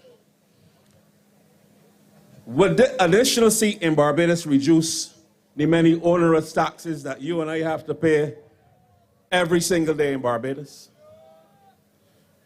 Since 2018, with the cost of living, despite the removal of the NSRL, be reduced by any percentage if an additional seat is given to the Barbados Labour Party?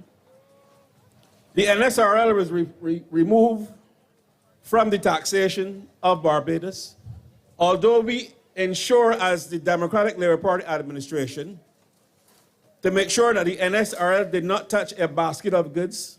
We ring-fence a certain number of goods to protect them from the NSRL, and therefore, those goods were not affected. Would the inflation rate in Barbados be reduced from the 5% that it is at tonight as I speak? I say no. Would the unemployment rate be reduced from 40%? The employment rate in Barbados tonight is 40%, with over 40,000 people on the breadline in Barbados. That's nothing to do with the self-employed.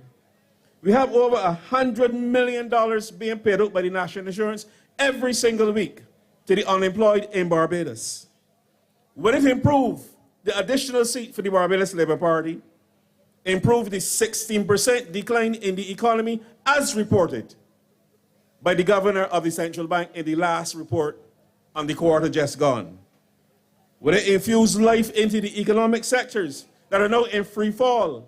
Every single sector in Barbados, be it the tourism, be it manufacturing, be it construction, all of the sectors in Barbados are in free fall as we speak tonight. Would it assist in repaying the $2 billion borrowed by the Barbados Labour Party government since it came to office in 2018? Went all over the world borrowing money from the IMF, from the IDB, from the CAF, and from the CDB. I think they would have borrowed close to $2 billion in debt.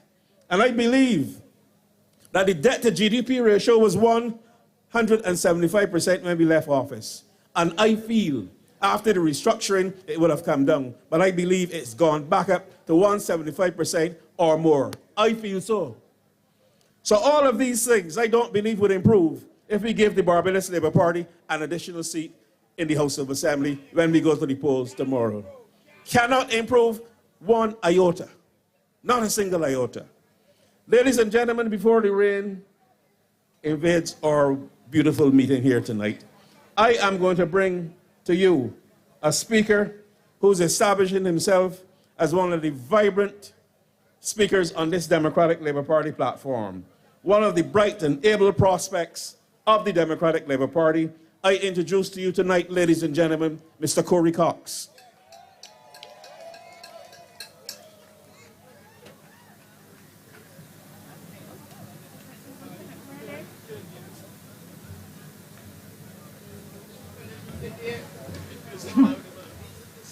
We did it.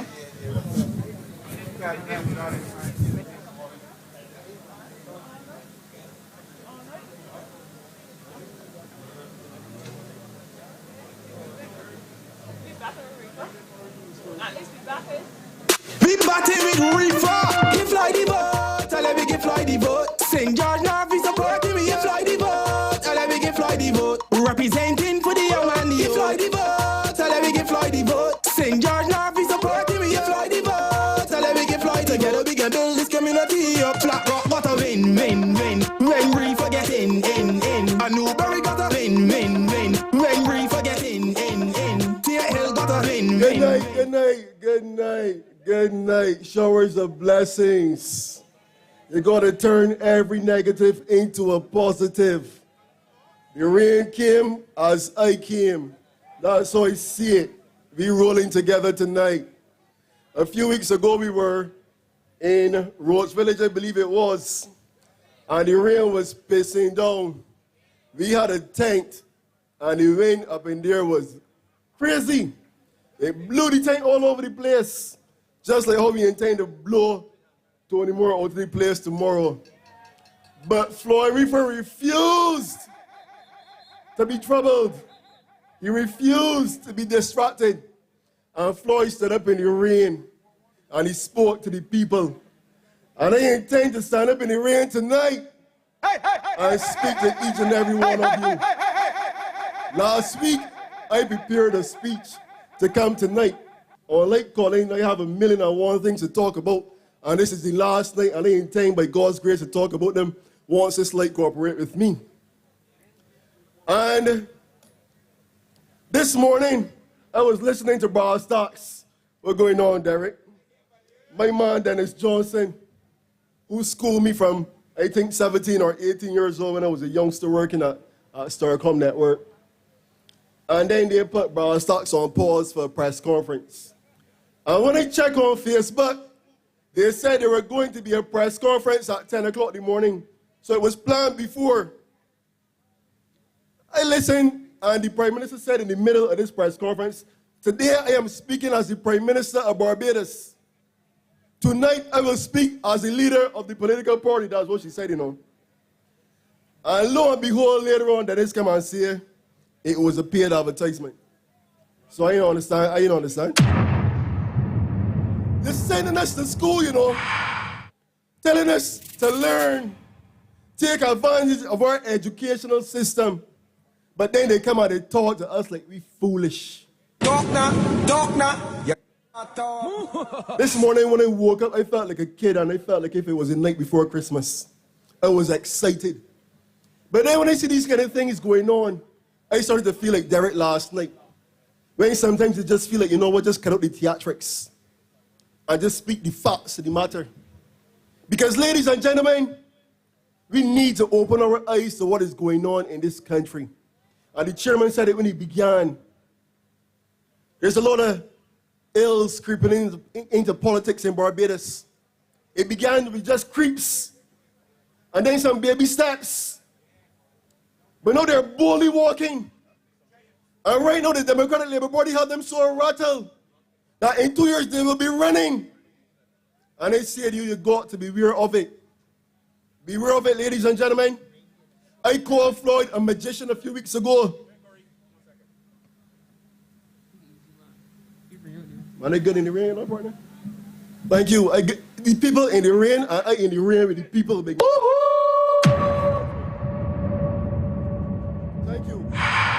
With the driver of MG341, just a little housekeeping matter. The driver of MG341, please come and please go to your car. MG341. Thank you, partner. But the people in the rain, and I standing up in the rain with the people. Real talk. We in this here tonight. We in this here together. We battling with Reifer. Real talk. Hey! No. That's what I'm saying, right? Over the last 6 weeks, we see all kinds of things going on in Barbados. They talk about the bloodlines, but Reifer still firm. We see classism creeping out, but Reifer still firm. What else we saw, Derek? We see the boy call it. We see the boy call all the people in St. George idiots. Talk now. People. But Reifer stood firm. For this entire 6 weeks, Lower State, Floyd Reifer refused to be rattled even when they say he can read. In life, the hardest thing is to know for yourself. And once you got self-confidence and you know your own ability, you don't got to rely on nobody to critique you. That is the kind of leader that y'all want tonight, Lower State. It is a fact.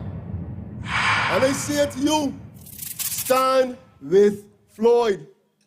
Real talk. I will say this. Floyd has played cricket all his life. I don't knock nobody for what they choose to do in life, you know.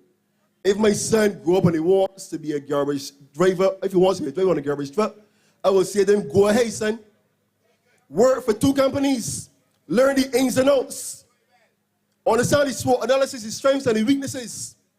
And one day aim to own your own trucks and become a successful businessman. Because every occupation in this country is important.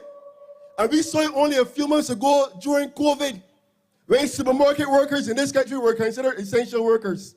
But all along they weren't. But when you're in a crisis and you need food, the basic things in life that we take advantage of become very important to us. And COVID wiped out classism, it wiped out genderism, it wiped out racism. I didn't care who you were, you had to line up and wait for what you want. And I say to you tonight, ladies and gentlemen, I heard the Minister of Education saying a few months ago we need to abolish common entrance. I don't have any problem with the common entrance. I have a problem with the perception that people have of the common entrance. Because in this society, we have to separate the uppers and the oranges as we streamline the educational system and make it as efficient as possible. But because you are separating the oranges and the apples, ladies and gentlemen, it does not make the apple any more or less important than the orange. You're separating it. You have so many people that go to St. Leonard's School, go to Springer School. I hear dress is important. A carpenter say, you know how much money the carpenters get paid for putting on a roof? Huh? Real talk, you know. And we continue to think that the only way you can survive or you can be respected is if you're wearing a shirt and a tie. And sometimes you look pretty, and you're working for the money there. Floyd Reifer is a successful man in his own chosen occupation, from school days leading the law school, going on to lead combined campuses at UE, going into being a coach and a mentor and creating programs. And anybody who follows sports understand that right now in Barbados, we got one of the strongest sports systems in Barbados. Some people didn't even want the UE cricket team to play in the regional competition. Fantastic contribution by the young man. When the chips were down and the West Indies players and their management cannot see eye to eye and the players they want to play, Floyd didn't back down. Floyd put up his hand and said, I will go, I will lead them. Where no man wants to go, I will go. That is the kind of man that I rally behind, Lower State. When the chips were down for them, for the West Indies, Floyd stood up. But now that the chips are down for the workers in Barbados, where is Tony Moore? Lower State, we got a dumper. You want to tell you, we got a dumper. We have workers in this country. Only recently, the acting Secretary General of the Caribbean Tourism Organization said across the Caribbean, 57% of arrivals are down by 57%. 50 to 60% of tourist spend is down. Tourism is our #1 economy, you know. Hospitality and tourism workers are the biggest group in the workers' union. At this point, how can you really be focusing on another occupation when your own members are in trouble tonight? Tony Moore running like a pilot, the plane going down, and before she let the people put on the parachutes and get ready, Tony Moore putting on her first. That's the kind of people that can come in Lower State for a vote. We got a dumper, ladies and gentlemen. We can't work with that. You know, this morning I was sitting down and I was saying, we come down here in ground zero. Now, Floyd has managed to get all kind of things done during these 6 weeks. Floyd touched flat rock working. Place already starting to go green. Superlative. He go around greens, he go around glebe, the pavilion already starting to shape up. People getting a couple houses fixed. Primary school, getting cleaned up. the plant. But what happened down here in Lower State? You know, don't care how much Floyd talk about this dump. The people don't want to come and address the issues at this dump. And if they don't want, it's during an election, and they don't want to come and address the issues faced by the people in Charles Road Bridge and Lower Estate. You want the people's support. You want the people's vote. And the biggest issue affecting them, they don't want to come and address. But you know after the by-election, they're not coming.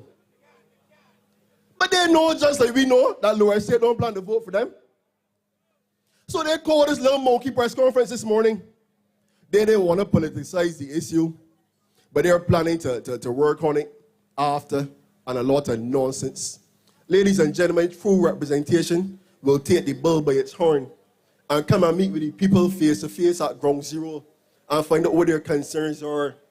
But as usual, they continue to talk, oh, this thing was going on from 2015 and nothing was done. Ladies and gentlemen, a stop was put to that dump by the Minister of Health in 2017, but the person who owned it defied the orders. It went to court, Lower State, and the man continue to bring the chemical waste and stuff and dump. And then they said that nothing was being done. But when she came and she addressed you, ask her who owned the dump and what's your relation of the owner to them. Because only certain people in this country seem to be able to get through. But they said to you all in Lower State tonight to dump her. When I go dump down there, you know what to do with it? Put Tony Moore and Mia Morley in it. You know what's going on in this country today? Political opportunism being taken advantage of by despotic leadership. That is what is happening. And I cringe at my core. You know how much trouble the workers' union is in? Former CARICOM ambassador Bobby Morris only came last week and he said, which are facts, the Labour College is closed. This is the time when the Labour College has to be open, Derek. The workers ain't working. Some of them ain't gonna hope.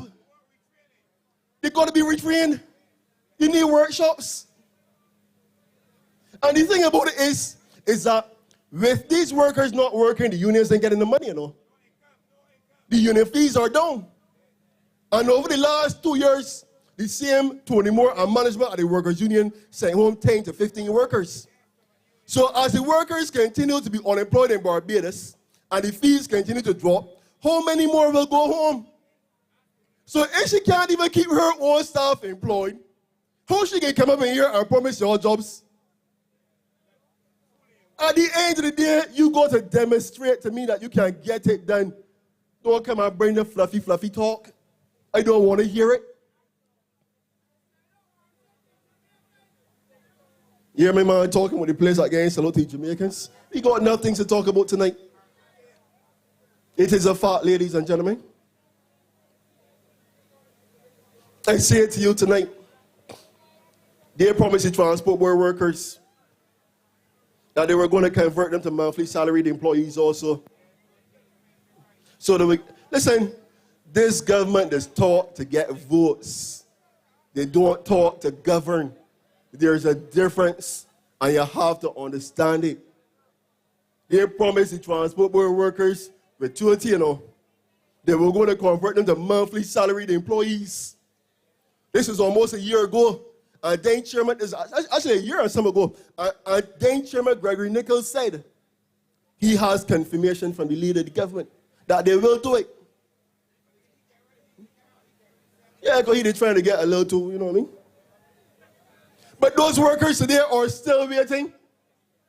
So when they come and they say to you tonight, Lower State, that they can deal with this damn after the vote, don't believe what they're telling you. It is just another thought to get a vote. But I told you all what to do tonight with Tony Moore. Dump her. We batting with Reifer. It has to be. I say to you, ladies and gentlemen, I look at last week in Sunday's paper, the Prime Minister said, on the 25th of October, the Prime Minister said when she was speaking about the development of Golden Square. She said they are going to get away from the traditional approach of hiring big-time consultants and big firms to do this work. Yes, Derek, believe it or not, 25th of October, Sunday's paper, I know, going to call a paper name. They're going to go away from using big-time consultants and big firms to do this work. There are too many people in Barbados who are unemployed and need work. You would believe there that a week later, this woman come and announce a Jamaican economist to work for 3 months for nearly $100,000. You know, they got workers right now that are struggling that don't even make $30,000 a year. And then last week in Charles Rowe Bridge too, she came to the platform and said, and I repeat, Tony Moore came with a wonderful program. Call it the best program. But I agree, you know, the acronym is right, but the near wrong. The best program, that has to be the worst program ever conceptualized by a person representing a constituency of workers. You agree to bring back 75% of the workers at 80% of their wage. My first question, what's supposed to happen to the other 25%? So they ain't got children? They ain't got bills to pay? They don't want work too? Floyd Reifer would never represent 75% of Lower Estate or 75% of St. George North. It is one for all and all for one. That is the kind of representation I'm talking about, ladies and gentlemen. And the thing about it is that some of these same hotel and tourism workers were approaching the severance payments limits. They were approaching the time period by which they had to be paid out by severance or brought back to work. So really and truly, this best program was really designed to get those workers, the most senior of those workers, back out to work to avoid paying the severance. That's all it really comes down to, you know. And when you look at the 80% of a wage, in a time when tourism arrivals are down, and tourism workers really rely on service charge to bring up the money, you really think that these workers working for money right now? You're working for bus fare and lunch, but you have to go. You're caught between a rock and a hard place. Because if you don't go, then they got grounds to let you go. That is the kind of representation that she has for her own workers. And they want to come and ask to represent you all. I told y'all just know where to put Tony Moore. Put her in the dump. We bought him with Reifer. Tomorrow is a serious day. It is listen, believe it or not, right? This is a by-election.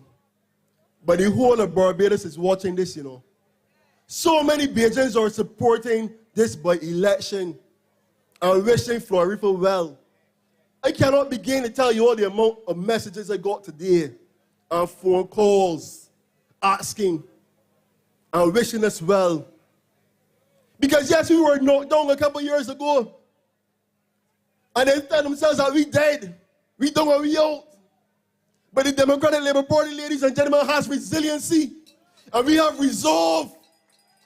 And we believe. And once there's a cause to be fought for in this country, we will fight. We will fight, ladies and gentlemen. We ain't going nowhere. And listen, last night, Minister Seeley said, ask the Prime Minister to get a real tourism minister. But I mean, when you listen to the woman comments in the paper today, even all last week, we really need a real tourism minister.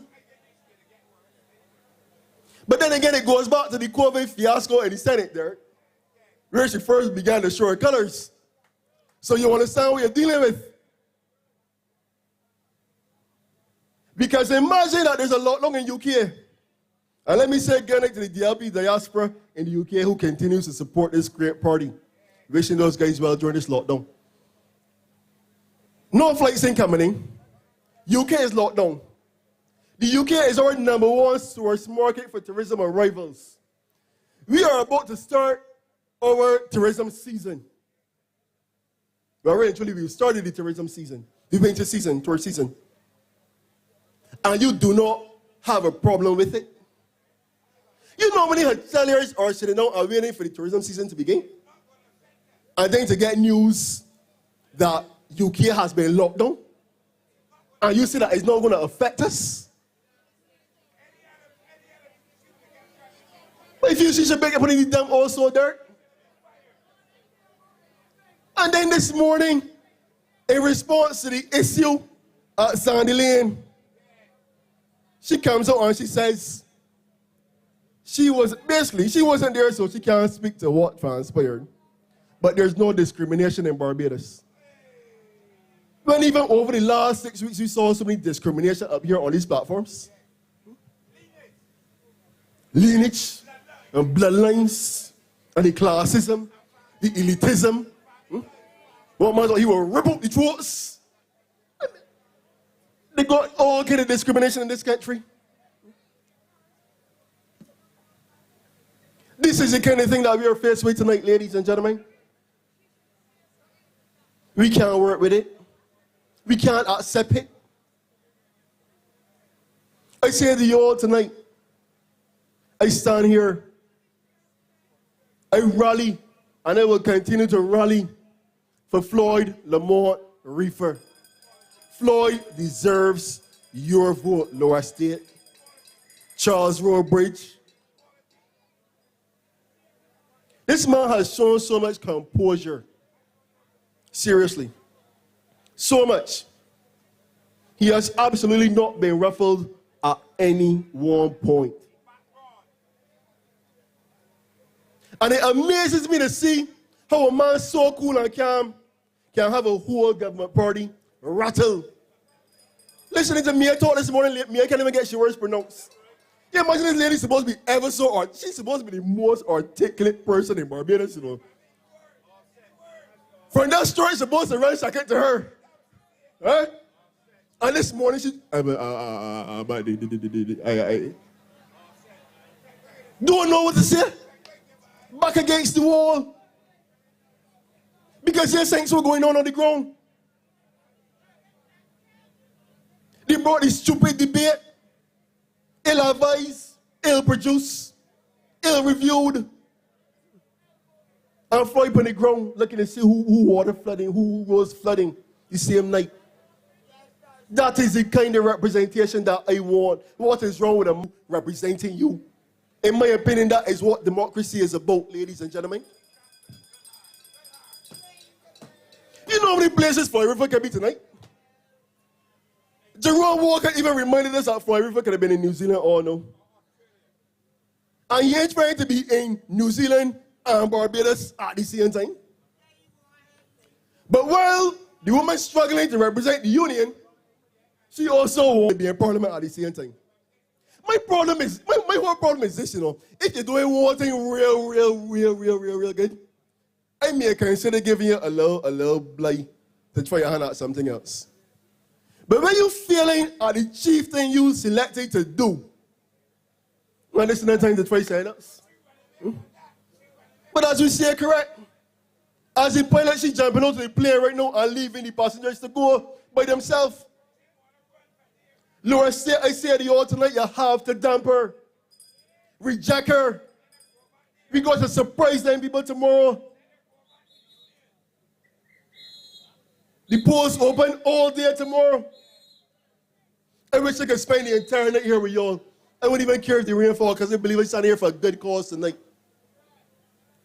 I decided to take out the mic tonight and talk because people jump around, prance around on the stage all over St. George. And I can jump around and prance around too because I standing and prancing for good reasons. Politics in Barbados is becoming washed down. It's becoming watered down. We're getting caught up with the optics of politics. People listening to a lot of but music and telling themselves, yes, for sure, you know my van's passed, my van's gonna be played, so I'll see music too. But they're listening to a lot of but music. Entertainers running up and down on the stage before people come on to speak. And that's how they're attracting the young people of this country or trying to. But it pleases my heart to see that good men and women in Barbados today still stand and can sit down here to see the real issues affecting us in this country. Ask yourselves, what is the economic strategy of this government? St. George, what are we really doing? We just borrowing money and saying, oh, well, the IMF no give another 20 million. The CDB no give us 30. The IDB no give us 50. What are we doing with it? If tourism isn't happening right now, we still need some way to stimulate the economy. The government ain't spending the money. There ain't no major capital works going on. There weren't any last year. There ain't any so far this year. Christmas coming up. People want to put foods on the table. What is their plan? What is their strategy?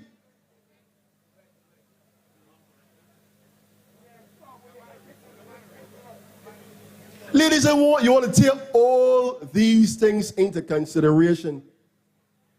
Lower State, I say as a embarrassment to you all, that for 5 to 6 weeks, Floyd killed this issue affecting all y'all about the dump, the saint.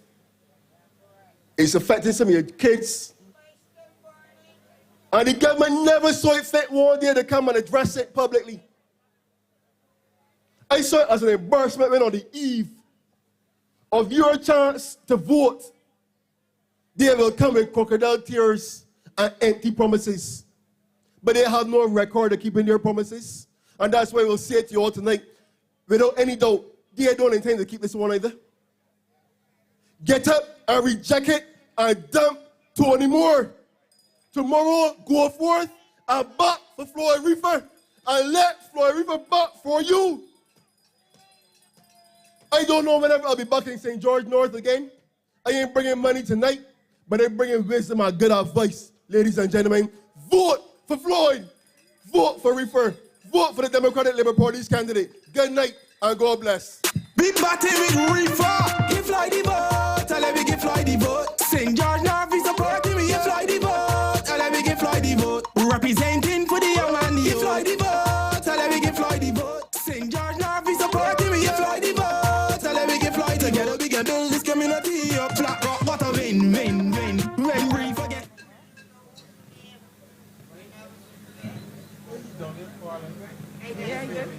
in, win. When Reifer get in. Salters got a win, win, win. When Reifer get in.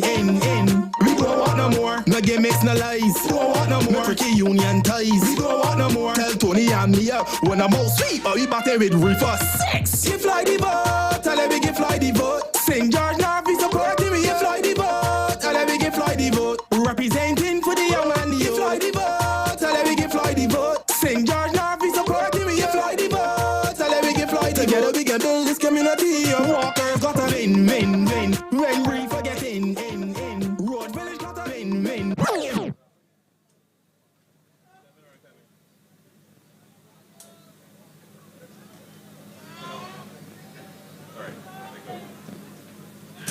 It is be really, really bad. The smell is really strong. Throughout my campaign, I have highlighted the issues of the dump in Lower Estate. Now tell me why should the people of Lower Estate be living in these conditions? It got people can't breathe. It be so stink at night, especially like the rainfall. It is be really, really bad. The smell is really strong, which causes myself headaches. I can't describe how it smells, but it's indoors burning. Scent is horrible. People say it's like a garbage scent, but it's not just garbage, it's toxic. You can smell there's like some chemical and it's awful. The people of St. George North should not be living like that. The people of Lower Estate should not be living like that. I will make sure that I lobby to get this problem solved. I will make sure that we form a petition where we can put pressure on the Prime Minister Motley and the Minister of Environment to deal with this situation. This situation now has been going on far too long. Before election in 2018, they had all kinds of town hall meetings and all kinds of things, and they said they was going to do something with it. I don't know if something has been done or not, because it still stinks. You said when you were in opposition that you will resolve this issue when you get into power. You asked for the vote, you got the vote. Now is the time to relieve the people of Lower Estate. All the parties, from the time I know myself, all the parties get in for this area. Everything is done to Charo Bridge and back. Nothing is done Lower Estate. I want to assure the people of Lower Estate, the community of Lower Estate, I will not rest till this damp situation is resolved. I literally sleep with my house closed up for the most part every night. I'm asking Prime Minister Motley and the Minister of Environment to make this a priority. The people of Lower Estate are in dire need of relief.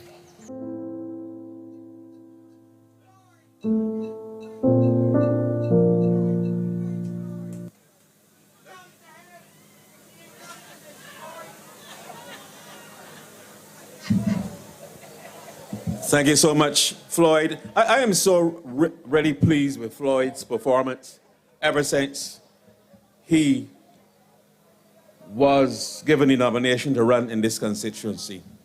That problem with the dump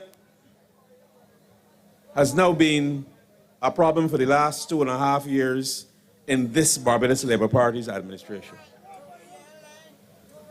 Glenn Clark has been the Member of Parliament for 26 unbroken years in this constituency. And only since Floyd became the nominated candidate for the Democratic Labour Party in this constituency have you been hearing so much about bringing the problem at the dump to the fore in Barbados. And I want to congratulate Floyd for doing this, because the people in Lower Estate are people too. And for the first time, I believe, in 2.5 years, the plight of those people have been brought squarely to the fore and placed on the front burner for some kind of alleviation. And I want to say thanks on behalf of the people of Lower Estate to Floyd Reifer. Glenn Clark, wasting time loitering on the premises of the same people. I want to ask the question, though.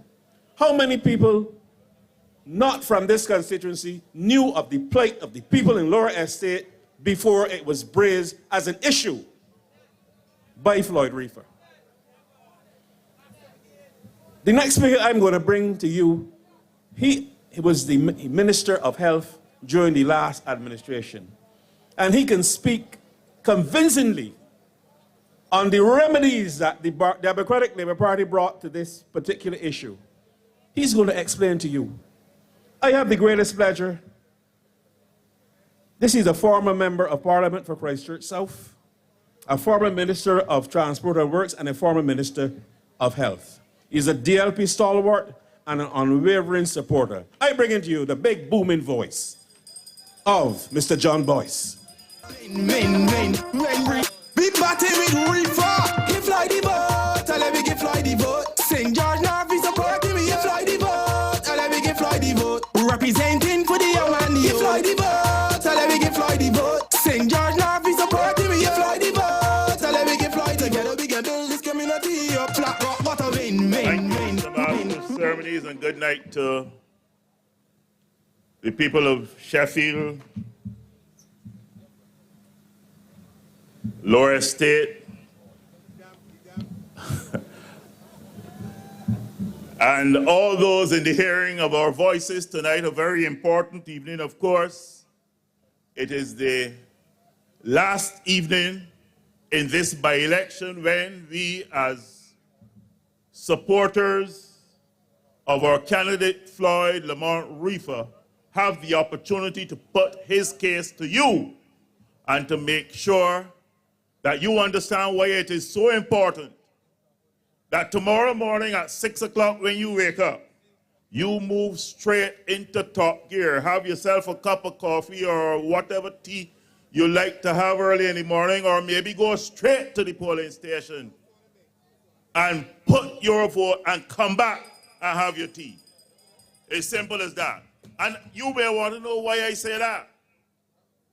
You would have seen the performance of the Barbados Labour Party today at this press conference, paid advertisement, or whatever it was that they had.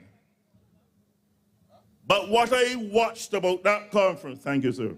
What I watched about that conference was the performance of the lady who has been asked to serve as the Prime Minister of this country. That's why I warn you about tomorrow morning, because she said, the last thing she said is that she is going to put on a red shirt tonight. She going for her red bag tonight, and she going in the glee tonight, and God knows what else she gonna do tonight. So you know who I want to watch out, especially in Barbados tonight and tomorrow? Our young people. Our young people, because those are the people, and the parents too, the mothers and grandmothers and fathers can listen. Because the young people in this Barbados are the people that this Prime Minister targets deliberately to get her message across. We went through it in the last election, you know, general election. We probably don't talk about the strategy as much as we should. But that is the strategy which the Barbados Labour Party and under Myanmar Motley have perfected. Let me tell you something. Nobody knows how you vote. They can take your ID card, they can do what they like with it. They cannot tell you how to vote, and they cannot find out how you voted either, unless you choose to tell them. It is a secret ballot, ladies and gentlemen. It is a secret ballot, constituents of St. George North. There are no cameras in the polling stations. You go to that booth by yourself and you deal with your conscience. And I know from moving around the constituency and from my feedback with the candidate Floyd that we have a cadre of support in this constituency, and there are people who understand why it is so important. Why it is so important to stop the Barbados Labour Party in its tracks and Myanmar Motley in this approach, this red shirt, red bag approach that she has to run this country. So that she goes around and bullies our radio stations even into taking a position which alleviates her attitude and her approach. Because that is what they did today. Listen to me. Those who came before me are correct. That dump was closed by the Ministry of Health. I had no interest in the dump. I have 2 underground dustbins at home, and that is the only dump I know about, and I don't own no trucks. So I don't have no problem. When the fellas come to me with an order to be signed, to be issued, to close an illegal dump in Barbados, when I was Minister of Health, I signed them.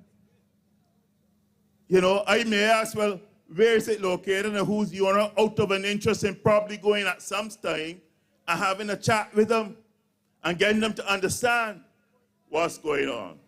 But I listened to the press conference too for a very special reason, because I wanted to hear who Ms. Motley would say is the owner of the dump.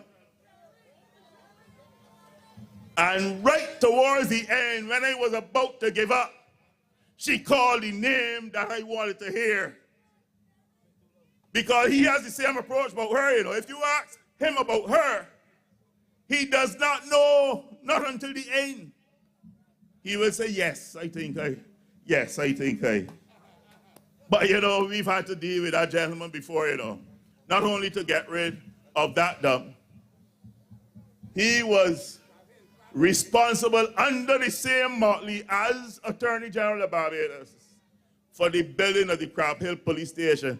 Ask any construction man that know about building about that police station. when we came to government in 2008, Frandon Stewart, as Attorney General, had to go down there and oversee the building of that, the rebuilding. The man had the fence in the bathroom, windows in the roof, the garage. He had the garage somewhere down by by Calman Place. Listen to me.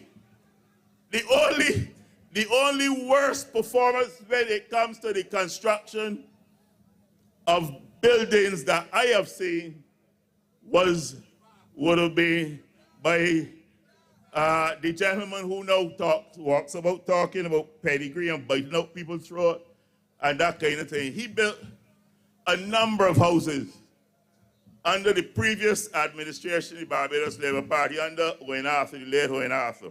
May he rest in peace. And when I was Minister of Transport and Works again between 2008 and 2013, we had to rebuild at least 5 houses in Glenburnie that this man is alleged to have constructed. You can't get in them. And if you got in them, you cannot get out of them. So how could you look at a man who had a house, had a comfortable house, you offer to relocate him in Glenburnie, and then some nincompoop go and build some kind of rat trap that the man can't get in. It can't work so. So when I hear them talking in disparaging tones about the people on this side, I smile.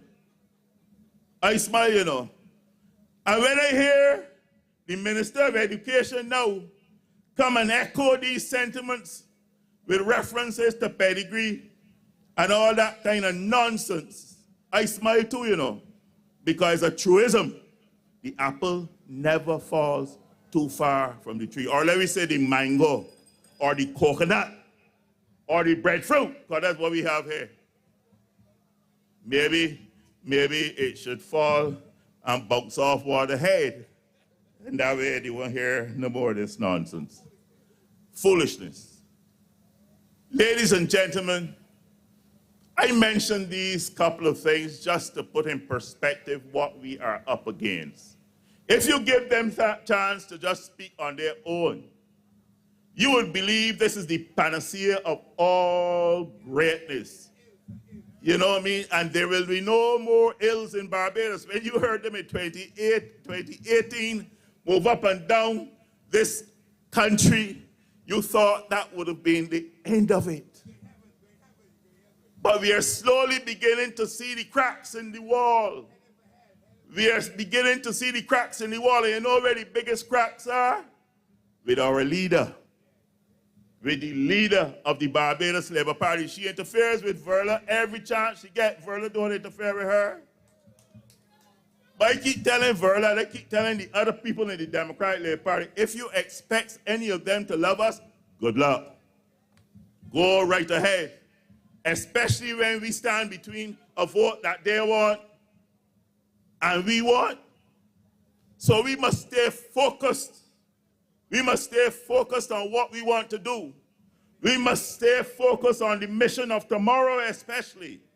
And that is to bring a fairness and an equity and to bring to the people of St. George North a quality of representation of which they can be proud. I was going to say, I wasn't going to use it, but I can use this quote because I saw him last night, the first time for a little while. So Wes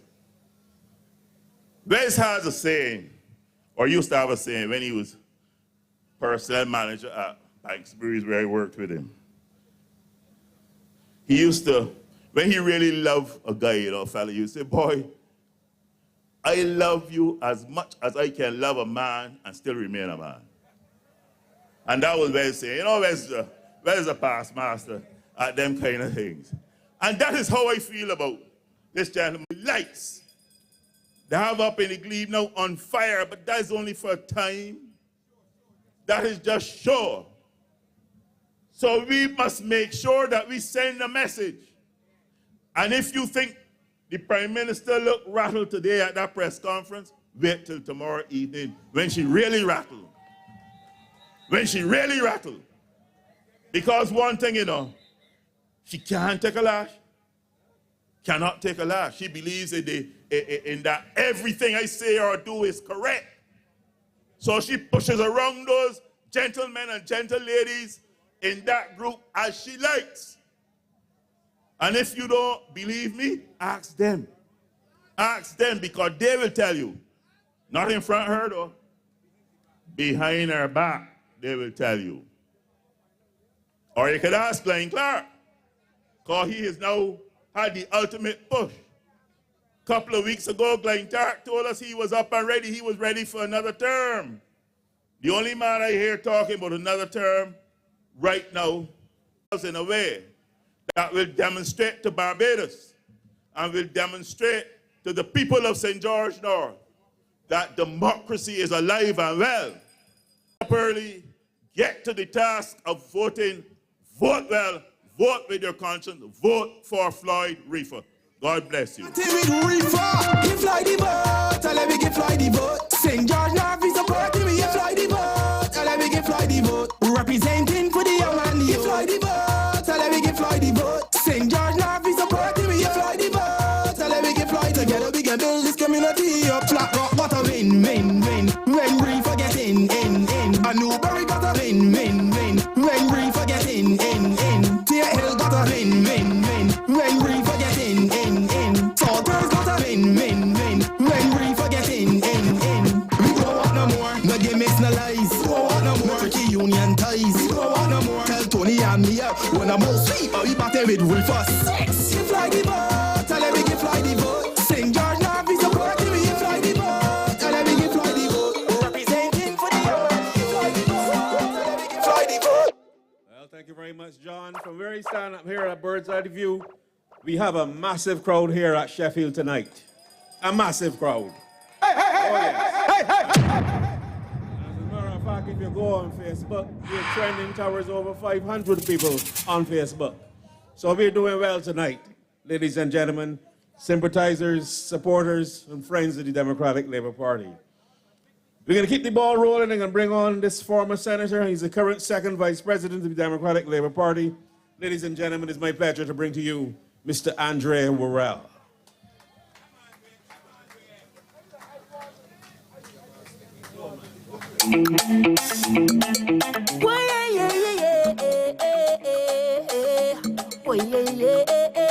Tell me what they're fighting for, what they're killing for.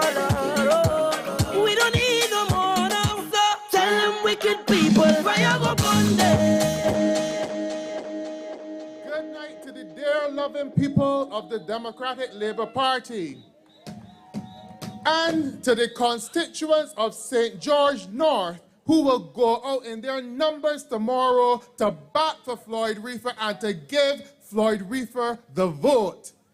Because after this short by-election, which we should not really be having, y'all all know the message is clear that there's only one person that deserves that vote to represent you, the people of St. George North, and that is Floyd Reifer. The Barbados Labour Party has tried their best to convince you that you do not need more, that when you take more, you'll be getting less. And they didn't only just start from this St. George North by-election, they started with Bert, and they started with the pay increases. Remember, it is the same Moore who told you about 15%, but then when her family in the Barbados Labour Party came to office, she encouraged you to take less, 4%. So therefore, they're telling you not to go with more. When you go with more, the bottom falls out and you get a whole lot less. So the only choice that you have tomorrow, on the 11th of November, is to vote for Floyd Reifer. And you will get proper representation. You have already seen it. How can one man confuse an entire government so much that they ran today to call a press conference, which then turned out to a paid political press conference, all to do because the man he stuck to his guns and he spoke out for the people of Lower Estate and St. George North and said that you needed justice because of that dump. And they did everything in their power. They called a hastily put together press conference on the eve of a by-election, coming with old Barbados Labour Party gimmicks and tricks, giving you the impression that once we speak about it today, that we can fix it after the election. But y'all know better than that, that all you get from them is more and more lies, more and more gimmicks, more and more hot air, more and more talk. But if you want somebody that will get something done for you, vote for Floyd Reifer and get big works. Even before he is in the House of Representatives, you're getting big works from Floyd Reifer, from a government that is afraid of him, from a government that is afraid of his voice. So imagine when you put him in the House of Assembly to speak for you, you give him that platform to talk for you and to speak out about your issues and your injustices. They will tremble and they will rush to make sure that they do the work, do the big work that Floyd Reifer is talking about. So tomorrow, St. George North, vote for Floyd Reifer, a good man. Don't take less, vote for Floyd Reifer. Don't go anywhere near more. Tell them, thanks, but no thanks, but we batting with Reifer. You have a man that is already getting things done for you. You have a man that is already speaking out and causing the Barbados Labour Party and Mayor Motley with her red bag to tremble. So that is the man that you should put in the House of Assembly for you.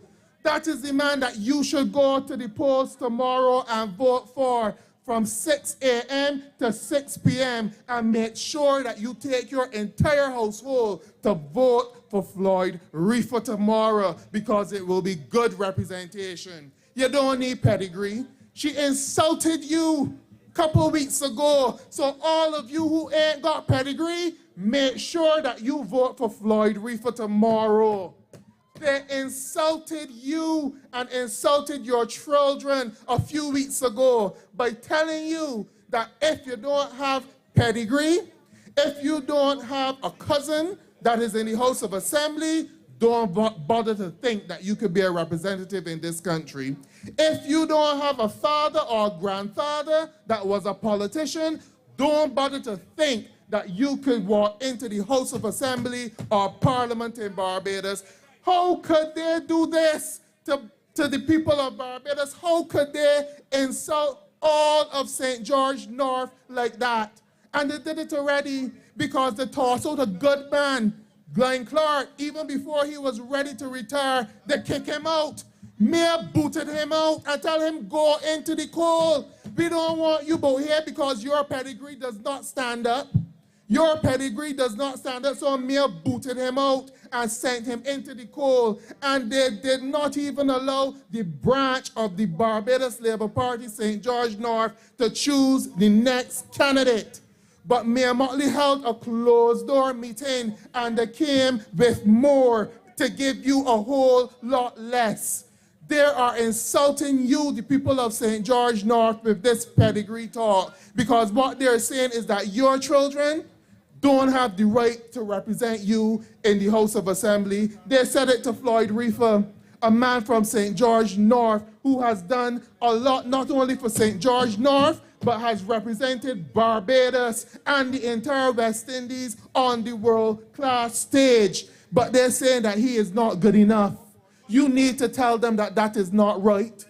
That is not what Barrow gave us free education for. He gave us free education so that your children can aspire to higher office in Barbados, even if the mother is a farmer or even if the mother is a maid and the father working on a plantation. But free education, and they can propel themselves to higher office. But they're telling you, no, that is not That is not what we work on now. We work on pedigree. And these are the same people that want to take away the common entrance exam from you and the allocation of persons from you. So you can believe that they have plans to make sure that pedigree is how they will determine which secondary school you go to, and pedigree will determine whether or not you are capable of going to the Barbados Community College, the Samuel Jackman Prescott Institute, or the University of the West Indies. It's not going to be determined by your ability,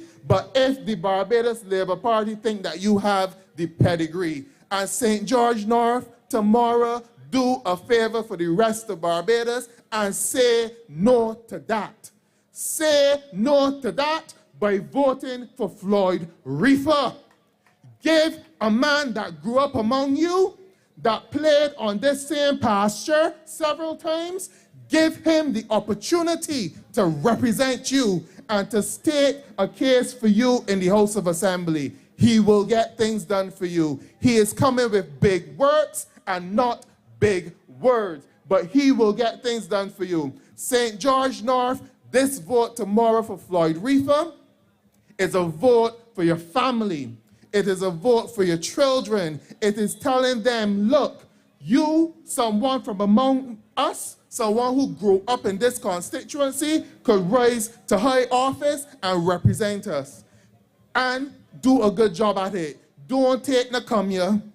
Do not take a come here tomorrow. Make sure that you bat with Reifer, someone who has been among you, someone who is getting things done for you, and give Reifer the vote. Stay away from the treachery of Tony Moore. Stay away from the treachery of the Barbados Labour Party, because we are heading down a slippery slope. You recognize that we are in these COVID times, and right now the workers are the ones who are being penalized.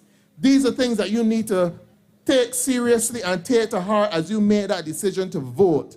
And you have to ask yourself the question, why is it that Mayor Motley wants to make sure that she has the leader of the largest trade union in her bosom? And the reason that she wants that, because she knows that she has a job for her to do, and that job will not work out in the benefit of the workers of Barbados. Because right now you are seeing with the trade union, the way how COVID has impacted the working environment. The workers are the ones who are suffering.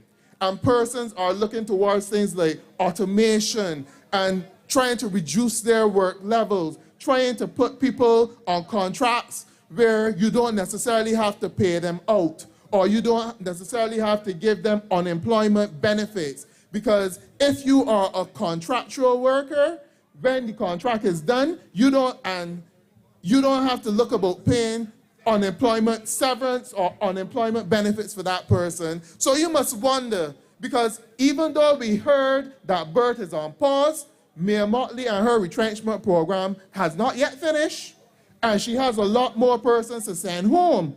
And if she has the leader of the workers' union in her bosom, in her back pocket, that person would only do things in turn that would benefit her party and her calling, and you, the workers, you, the people of Barbados, will be last resort. She will think about you last. So you must wonder, why is it that Mayor Motley want her now all of a sudden? Why is it that she needs to have more now more than ever? And that is because the plans that she has for you, the workers of Barbados, it's going to be worse than the 4% that she forced you all to take. It's going to be worse than reduction in severance pay. It's going to be worse than possibly increasing the length of time in which you would qualify for severance and unemployment benefits. It will probably mean that she plans to rate the national insurance, which the workers' union sits on their board, normally represented by the general secretary of the workers' union, that she probably plans to raid the national insurance of the little bit of funds that are in there now. That's why countless Barbadians could not get their unemployment benefits, and Moore said absolutely nothing about it. Moore did not call out people to march. She didn't even do an online petition to tell the government, you need to pay the person their unemployment benefits.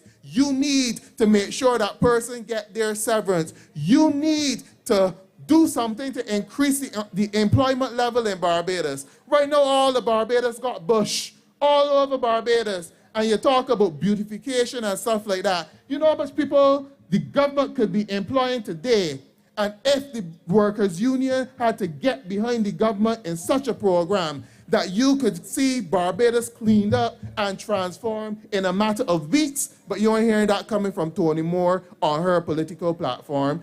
For the 4 weeks of this political, 3 to 4 weeks of this political campaign, I have not heard Tony Moore mention one thing to do with enhancing the livelihood of workers in Barbados, about enhancing the employment numbers in Barbados, about bringing all of those persons who are currently on the breadline, unemployed, still at home, don't know what they will do, giving them the opportunity to at least even come out to sub for 6 weeks or something like that so that they could put food on their table. You're not hearing that from Tony Moore because she's compromised. The workers and the people of Barbados is not her priority right now. And when she is in Mayor Motley's bosom, handbag, wherever, in her cabinet, on the backbench, wherever she plans to put her, she will not be putting up an argument for the workers of Barbados. She will putting up an argument to help Mayor Motley to make things easier for her to get rid of the persons that she has to sever in order to fulfill the requirements of BERT and also to reduce the expenditure that she has. That is Tony Moore's objective for getting into the lower house of Parliament. That is her mission. That is her reward. She has already sold out the workers of Barbados, and if people go tomorrow and vote for her and put her in the House of Assembly, you will be rewarding her for selling out the workers of Barbados. But St. George North, we know that you know better. You know that you have seen a political campaign from the Democratic Labour Party over the last 3 weeks that was solid. You know that you have seen a candidate who has spoken out in your interest, and he gives you morning talks, inspirational talks to get you on your way. He's showing you that he is well-rounded. He can help you to develop.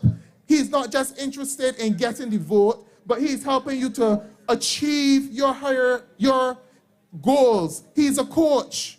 So therefore, he will naturally coach you along the way to make sure that you achieve your goals.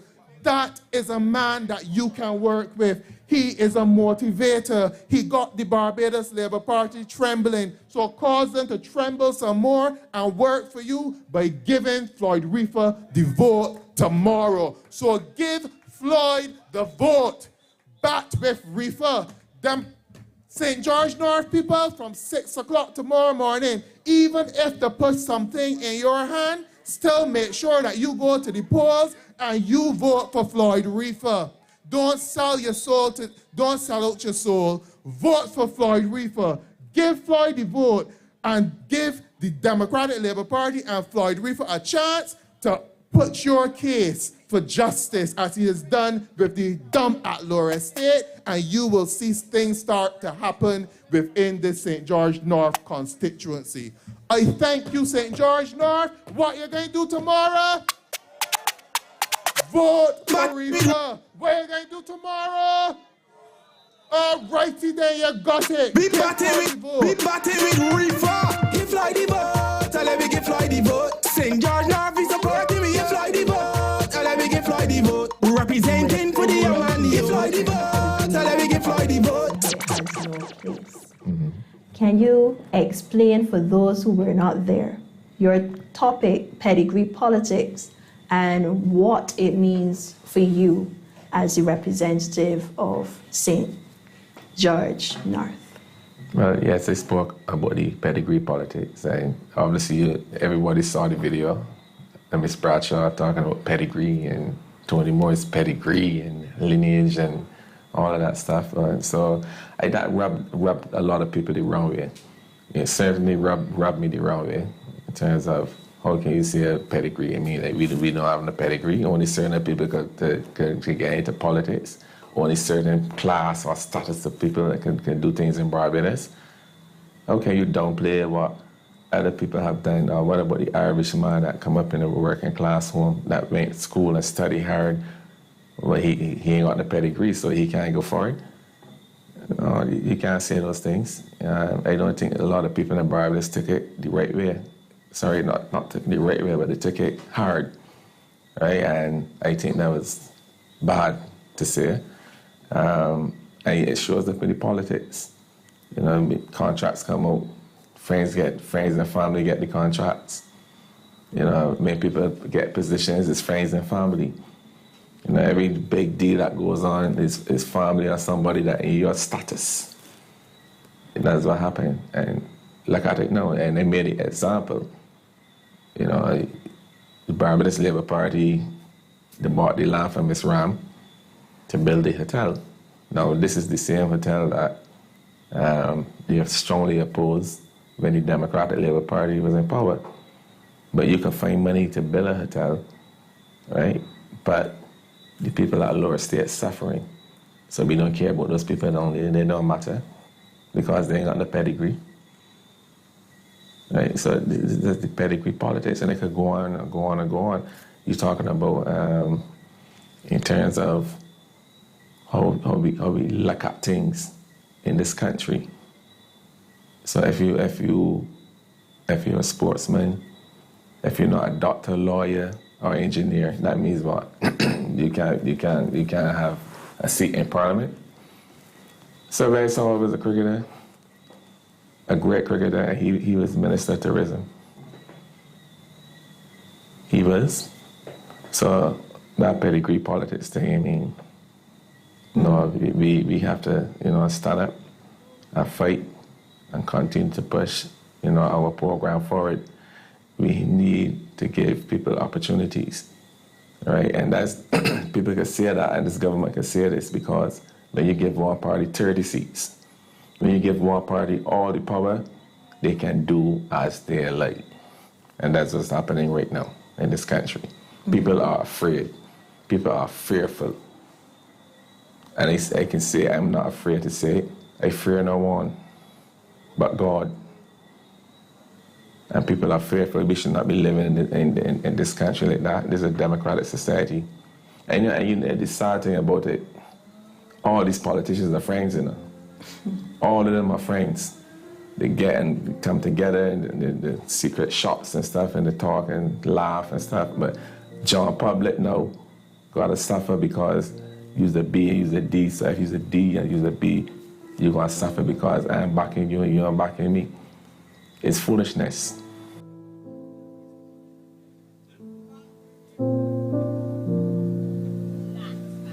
Big batty with Reifer. Give Floyd the vote. Let me give Floyd the vote. Well, again, thank you very much, Floyd. MA778, you're blocking someone. MA778, please move your vehicle. Somebody just called me or messaged me on the phone and said, me and Motley, man, up in the Glebe, blister blinding us down here, up there, man. Cursing our president, cursing the Democratic Labour Party, but we ain't good company, because at the Glebe, our first meeting at Flat Rock, she cursed Derek Allen, she cursed Caswell Franklin, she cursed Walter Baloney, so we ain't good company. A drunken woman will grasp at a straw, and she's grasping. Ladies and gentlemen, this lady prosecuted Tony Moore for the entire campaign, and tonight is going to be no different. One of the senior members of the Democratic Labour Party and a former standard bearer in the constituency of St. Andrew, I bring to you tonight, ladies and gentlemen, Mrs. Irene Sandiford-Garner. I'll make to the corner when I make it. And that's where they're meant to take it. Sure. I'll be there for sure. Don't worry.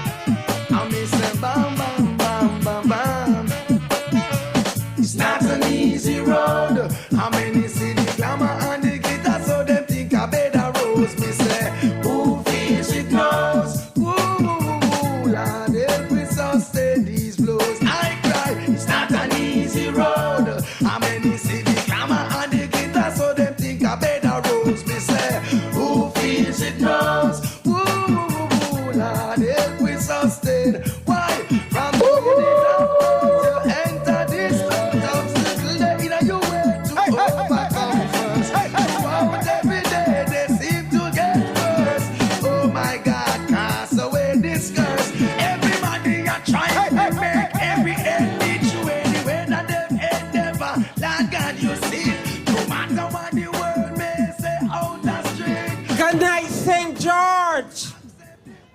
Good night, dear loving people.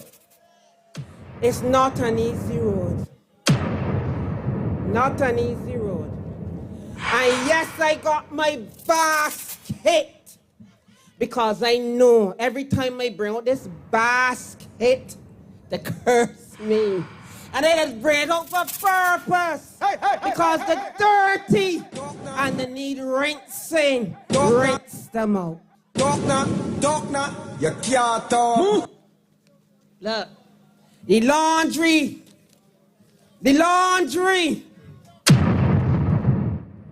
You in the glebe cursing the leader of this party, cursing this party. The only person you should be cursing is Tony Moore. She is who you should be cursing, ma'am, because she was the wrong candidate. We have the right candidate. And this is what's driving you mad. You're going to end up at a dump this morning when you should be canvassing because Floyd Reifer bring you to a dump.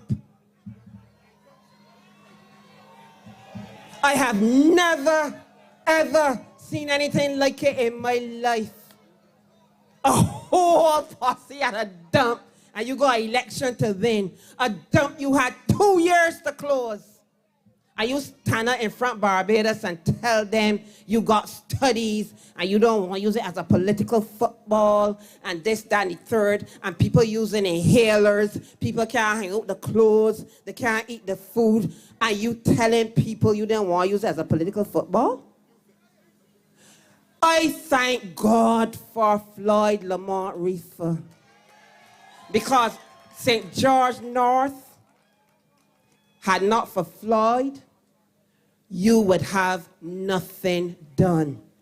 And this 10 years y'all talking about in St. George North with the Dems, with the BLP people, we did what we could, but you had 26 years though. 26 of one person representing this constituency. So don't bring in a 10 years. We did what we could. 26 whole years with a man who served the Barbados Labour Party as best he could. And the most you could do for that man is kick him out and send him to COVID, Canada. That's the reward you are giving for 26 years of faithful service. St. George North, we are near the end of the journey. And I wouldn't tell you a lie. It has been enjoyable. I enjoyed it. It has been clean. It has been uplifting. It showed the world the talent of the Democratic Labour Party. It showed the world that we are not dead.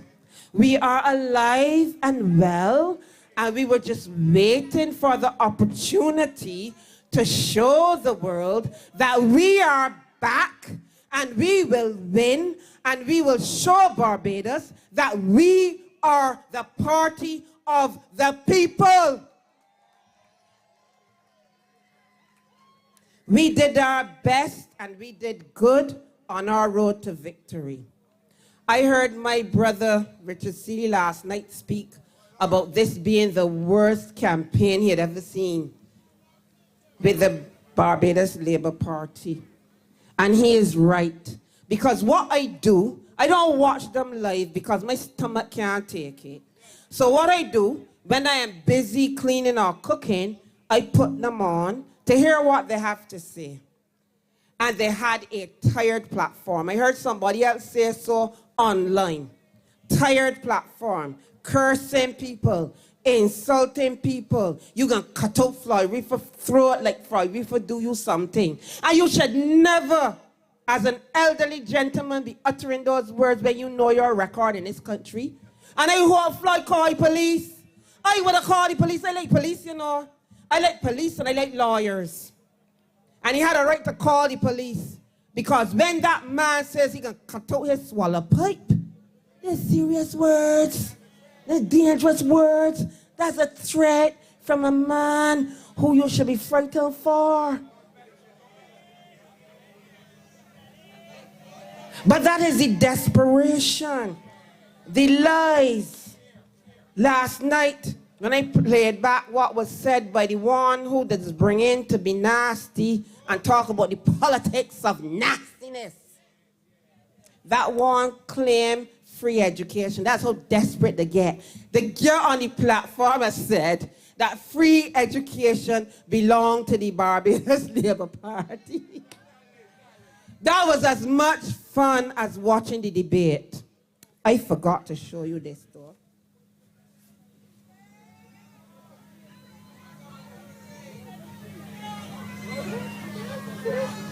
You see it? You see it? $20 at the campaign host for your pedigree shirt, because we have pedigree. Lie, compulsively lie every night. Meanwhile, we had women on this platform tearing it up, ripping it up, and setting Barbados on fire.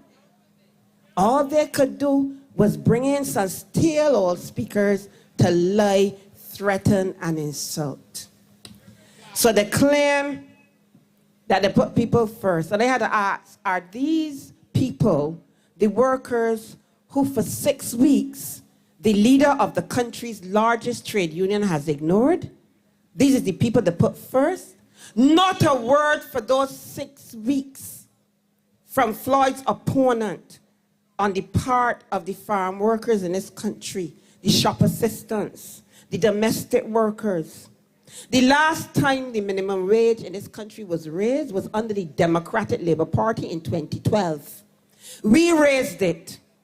Financial constraints or economic constraints meant that we couldn't address it again. But what we did, we didn't touch bus fare. We made sure we implemented the NSRL on the merchants.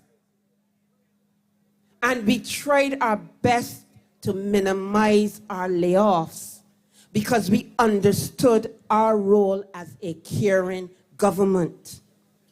What did they do? What did we? Yeah, we get punished for it, but people have no buyer's regret, my man. They regret it. They regret it. And from the time the people who care came in, they decided that they were going to demolish, as you say, get rid of NSRL. They decided to raise the bus fare. They reduced corporation tax for the same merchants. They took a step to write off the VAT arrears to the tune of $600 million. Money that this country needed. But every policy they introduced was to ensure that the merchant class was happy. They did nothing for the working class of this country. But you know, when I drove up here, I said to myself, you know, this is the government that Floyd opponent, a union leader, is finding comfort in. This is the government and the party who did all of what I just laid out to you, that Tony Moore is seeking to be an MP in. What does that say to you about the character of the individual? What does that going to know and pretending that she is washed in the blood and she is ready to represent them under the banner of the Barbados Labour Party? I say to you tonight, send her packing. The Senate seat that they would not give up, that Lucille Moore would not fill, is being kept for her because me and Molly know she gotta go back to the Senate. She has to go back. They have not filled that position because they know she has to go back there. They know that victory is sure for Floyd Lamont Reifer.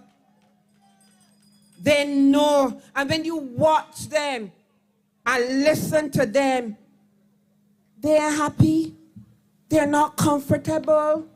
And that's why I'm saying to the people within the sound of my voice tomorrow, get out there and give Floyd the X. A number of Barbados Labour Party supporters are saying they are not voting. Give the man a chance.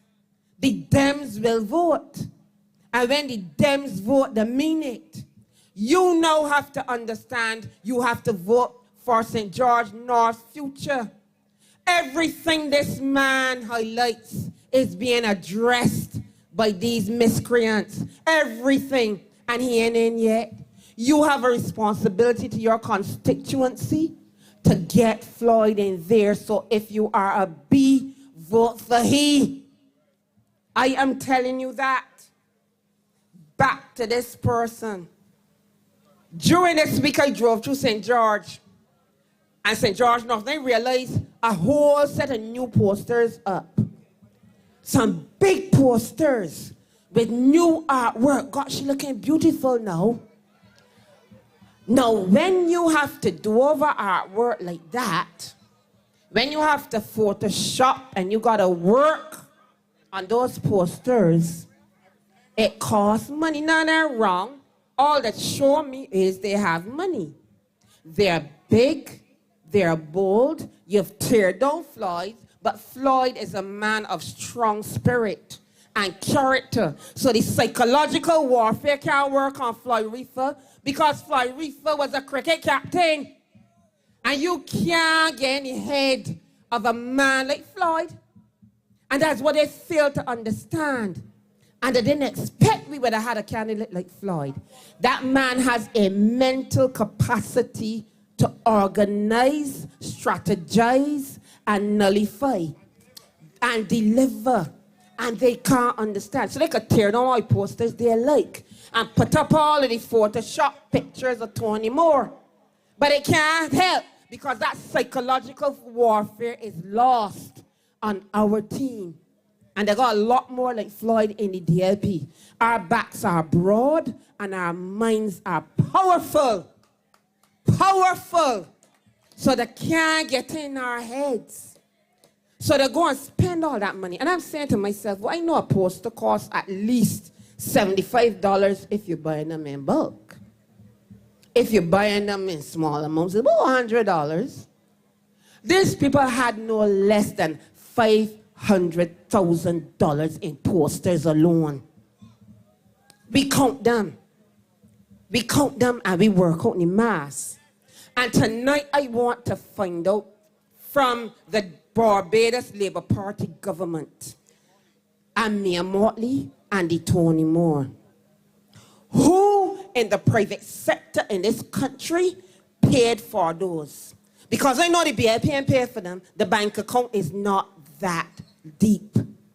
Who in the private sector paid for those posters? Who in the private sector paid for those Premier League shirts they're wearing? You see shirts they are wearing? They don't look like these. They don't look like Derek. They don't look like Eleanor. They don't look like the ordinary $13 t-shirts.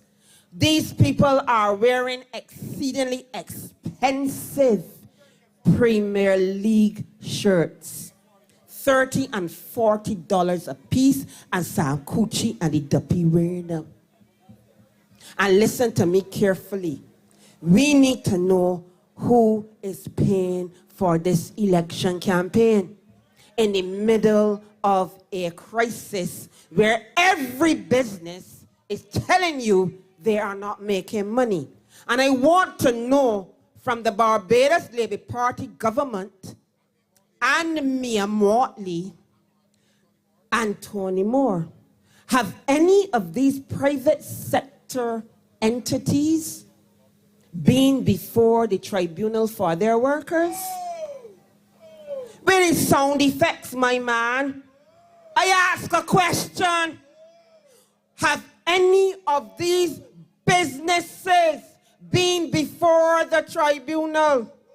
Have any of these businesses been before the Barbados Workers Union that the Barbados Labour Party candidate is representing? Are any of these private sector entities among the people who Tony Moore told Workers Union members would not give them time to come to the college that she shut down? Think St. George North, think Barbados, because I know for a fact I got close ties in the union. I was a delegate actually at Public Workers for 8 years, and Bobby Morris helped me shut it down a day, the 4th of June 2004, because they interfered in me. We shut it down for a day to open back and take me back. So I know of what I speak. I understand labor relations. I didn't study it, but I understand it. These are the same employers who refuse to give workers time to go to that labor college. These are the same people who she is hand in hand with. Understand me. The same woman who shut down the research department that I used for my MBA is who coming to you now to represent you. Shut down a whole research department. The Barbados Workers Union Research Department was a treasure trove of information for anybody seeking to understand labor relations in this country. And she shut it down and she sent home the staff. Shut down the college, sent home the staff.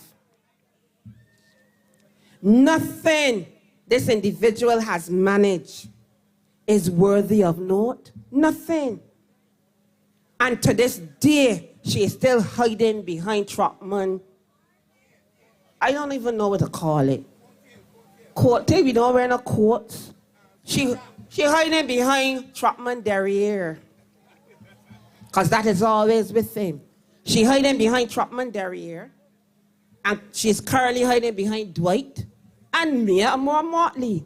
So I cannot understand what's so special about this individual running against a man who took up a whole team when it was down and put it on his back. What's so special? And you know how I analyzed it? This is an attempt to shut down labor fully, to finish the job. She ain't special. You heard her on the debate when you asked you about a sector that is vulnerable, a sector that is vulnerable. And I look at the woman say women, single mothers, and she holler for houses. She did it, go and watch it. Houses, the houses. The housing sector is the vulnerable sector, and the unemployment sector is the vulnerable sector. Look. Look. And this person was anointed by Ma'am. The branch of St. George North was bullied to bring this individual forward. Ma'am told the members of the Barbados Labour Party she is prepared to change the constitution of the BLP to bring in this individual. That is how badly she wants to shut down labor in this country, because she knows that when we turn in this corner come next year, things gonna be hard in Barbados because we are not receiving any tourism revenue, and that's what we live on. We need tourism revenue, we don't have it. And labor is the only voice that the people have. And she is trying to fully silence it and silence this country to finish the job. And I say to you, St. George North, if that woman can't manage one job, she can't manage two. Do not put her in the house to run anything for you, because she will not represent you. She's about representing herself and getting a pay packet, because the member who leads her knows that it will be a fait accompli once she gets her in there. In Floyd, Reifer, you have a hometown man who is a fighter. He is loyal and he is committed. He answered the call, as I said, when the big guns decided they did not wish to represent the West Indies. And he did it. Some would have said, not me. He put up his hand and said, choose me. I will do the job. That takes tremendous intestinal fortitude. And this is a man, and I know how you don't know this, who suffered tremendous personal injury physical injury where they thought he would never play again. And through self-determination and hard work and prayer, because I've seen him praying and I understand he is a highly spiritual person, I recognize that. Floyd Reifer was able to use his mind over matter to be able to play cricket again and excel. And he did not have to hold on to anybody's coattail. He did it because of a powerful personality, a committed and loyal person who is coming now to you, St. George North, and saying, choose me. Choose me. He took it on. He took it on. There is nothing that this individual has highlighted, Floyd Reifer, that this government has ignored. And St. George North, you better understand that. Every single issue that they have neglected for 26 years, they are now scrambling to address because of Floyd Lamont Reifer. And all he does is speak about it. And you know why he is successful in getting them to work? Because he is sincere in his intentions. He is coming to you with a pure heart and clean hands. All he wants to do is to serve you. And you have to give him that chance. You deserve him. You do not deserve a traitor looking for another paycheck. Think about yourselves and your children and their future. You deserve him. He did not bait workers, switch, and betray them. He didn't do that. St. George North, this is your opportunity to tell the world and tell Barbados that you do not want a dictatorship. Tell the world and tell Barbados that you vex about your bonds that they unilaterally take up without your permission. Tell the world and tell Barbados that you felt that the nomination of this woman was undemocratic. Tell the world and tell Barbados that you are not happy that every other month they are hiring consultants at $20,000 and $30,000 a month, while 40,000 Barbadians are sucking salt. You have the opportunity to tell Barbados and the world with your ex that you are not happy with what is happening in this country. You, St. George North, have been chosen to tell the world that you want a different type of politics and politician in this country. They have nothing on Floyd Reifer. He comes with no baggage. All he comes with is a commitment to serve you, and you have the opportunity tomorrow to mark your ex. Don't touch an edge. Mark your ex to say, Mia Amor Motley, a despot, take that. Ladies and gentlemen, all I gotta say now is tomorrow morning, get up early and get to the polls. You have the opportunity. You, St. George North, will be the Barbadians who let the world know that we are free, independent people who understand that we have a say in our destiny. And we made an error when we went 30 north. And we, St. George, now will start to correct that error with putting Floyd in there because he belongs to us. We love him. He's a decent man. He has shown that he will work for us. And we know in St. George North that we have a say in indicating that the dictatorship can't work. We want to vote for democracy, and that is what we're getting up. And by 6 o'clock, we will be waiting to do. St. George North and my dear loving people, I thank you.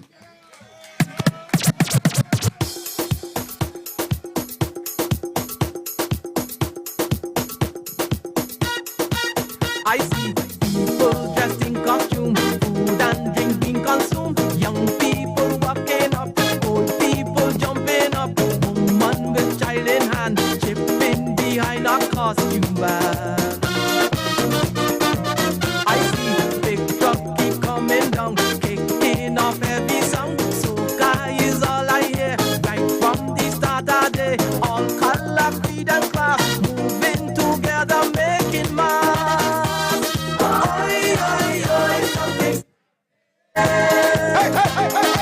And it's so exciting. People just having fun. One big celebration must be a really grand occasion. Oi, oi, oi, something that you shouldn't be missing. Dancing along the street, moving to soca beat, and all the women looking sweet. Oi, oi, oi, Sandiford-Garner. Well, we're heading down the home stretch. Our next speaker needs absolutely no introduction. She's the president of the Democratic Labour Party. I bring to you tonight, ladies and gentlemen, Miss Verla DePeiza. Boy, dynamo on the scene, keeping that buff and clean. Bang bang ba dong ba dong, bang bang ba dong ba dong, bang bang ba dong ba dong dong dong. Woo! Eat right. Good night, St. George North. Y'all ready for tomorrow? Woohoo! Y'all got your t-shirts yet? We got them at the office. Stop and get yours. We don't need pedigree. We have class. Every night when I come out, I try to spend a minute, and tonight it has to be 30 seconds, because you know this is the night when we actually have a meaningful time limit that could disqualify you. So we're not going to mash that crease at all. But I want to thank a young man. He goes by the stage name of Dynamo. He was here earlier. This young man won the Junior Calypso Monarch competition, the only competition that was held in the crop over season this year. And when I asked him if I could use his song, which is entitled Bring Them Back, if I could use his song in the campaign, without hesitation, he said yes. I want you to give a round of applause to the mighty Dynamo. And long may we have more young people who are brave and stand for principle and will not be moved. The second persons that I want to thank tonight are the ones who livened up the last few meetings with the ringing of bells. Where are y'all tonight? I heard you already tonight. There you go. And in honor of you bell ringers, I have entitled my speech tonight, Ring the Bell. Because tomorrow morning, when y'all get up St. George North, and that proclamation is read, and that bell is rung, man after man after man, woman after woman after woman, get up and go and mark that X for Floyd Reifer. And I want you to know that in Floyd Reifer, you get a representative who gets things done. I don't have to tell you, but I want to refresh your memories. When Floyd first came on the scene, he had them in total and utter shock, kerfuffle. And all they could talk about is, oh, he reading a speech. But when he went and stood up by a woods, because that's all that could have been, and said, look, this could be some place that the people use for recreation. 24 hours then passed good before they were clearing it and resting down benches. When he went and stood up by a hole in the ground, over by the glebe, all of a sudden there was interest in building a pavilion. And today, after weeks and weeks of talking about the dump, finally reaching his breaking point and saying we are going to have to go to court to settle this. He could wake the real sleeping giant in Barbados and get the Attorney General to talk. You have a representative in Floyd Reifer. Put up your umbrellas because I'm going tonight because it is to revel up and rile up the people of St. George North to understand that yes, you had a friend in the last representative, but you have a real representative in Floyd Reifer. And I am here tonight to tell you, Floyd, that people only bad talk you when they're trying to pull you down because they can see the potential in you even if you can't see it in yourself. And I know you, Floyd, can see it in yourself. And I know that after the last 6 weeks of campaigning, that you, the people of St. George North, can see it in Floyd too. And he went down in the dump, and he had their feathers so ruffled that all sorts of madness happened today. Everybody received a blast on their phone. I received it so many times. I didn't even bother to listen the first time. I had to go and find the video because it was just too exciting. Everybody received a broadcast saying, this is a press conference. And a whole entourage, another busload, after Floyd carried his busload down in the dump to show them what was going on, they rake up another busload and brought them to the dump. Civil servants included. And then one master class of a political speech went down up by the dump. And when journalists and people knowing better than they do what the law says start to complain, then we heard, oh, no, this is a political broadcast. Kofi worked with me here, because if that was a political broadcast, the Barbados Labour Party owes some money to the Treasury of Barbados for breaching the regulations.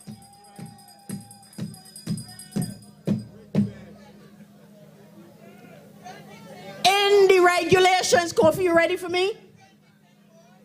First thing it does is describe what kind of elections you can even have a broadcast at. And when you check the definition, it speaks about general elections. Are we in a general election? All righty then. So what political broadcast you're talking about? And even if it were a political broadcast, scroll up to the next page there for me, Kofi, the second slide. Up a little higher, I think it is section 4. You cannot have a political broadcast on the day before polling. What is tomorrow? It is polling day. What is today? The day before polling day. Who had a political broadcast on the day before polling day? And show me Kofi section 14. Because that is what says that she owed $5,000 to the Treasury of Barbados if she had a political broadcast today on the day before polling day. Because I can tell you, St. George North, I know all the years that I spent at law school.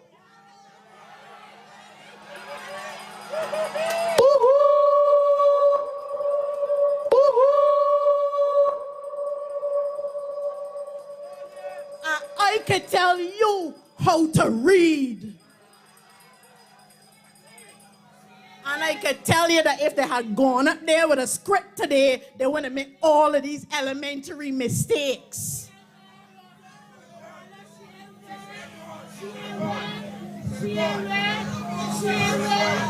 I don't know where she went, but I could see how much was learned wherever it is she went. Because this is not the first time that we had to shake them up on legal matters.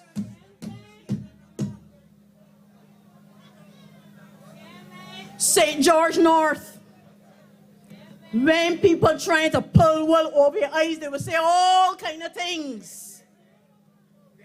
In this last campaign in the US, I heard an expression describing Trump. That he has, Where is the loosest relationship with the truth? We had to coin a whole phrase, alternative facts. I want you to understand that when the Democratic Labour Party stands up here, it is for the education of the people, the upliftment of the people, and Floyd Reifer is the embodiment of that for the people of St. George North.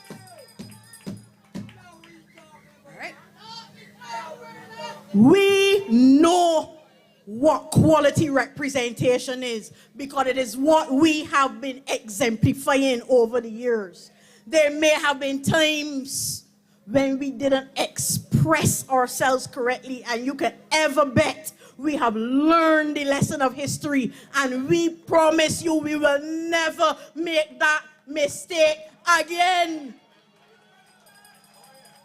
Because look at what you're wallowing in today. We know what representation is. And in 5.5 short weeks, one man could move the earth literally to please the people of St. George North. Does he not deserve your ex tomorrow?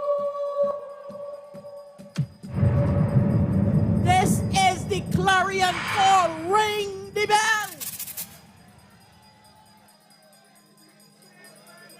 This whole campaign, we've been like stinging ants in the pants because they thought this was going to be a walkover and we were never going to be ready. And a whole dossier prepared on me. I hear the red bag get brick out today on me. I don't know what's in it. I don't care. Our focus is on bringing proper representation to St. George North in the embodiment of Floyd Reifer. That is the movement going through this land. A step one on the way to wresting the powers on behalf of the people of Workers' Union. What is going on in this country? Will you stand quietly by and allow your dignity to be shaved away? And if it is that your answer is no, and you feel any resonance whatsoever in that 10-point plan, and you can see what Floyd Reifer can do before he even gets into the house, then there is no doubt in my mind where that X will be placed tomorrow. Ring the bell. We are ready for them.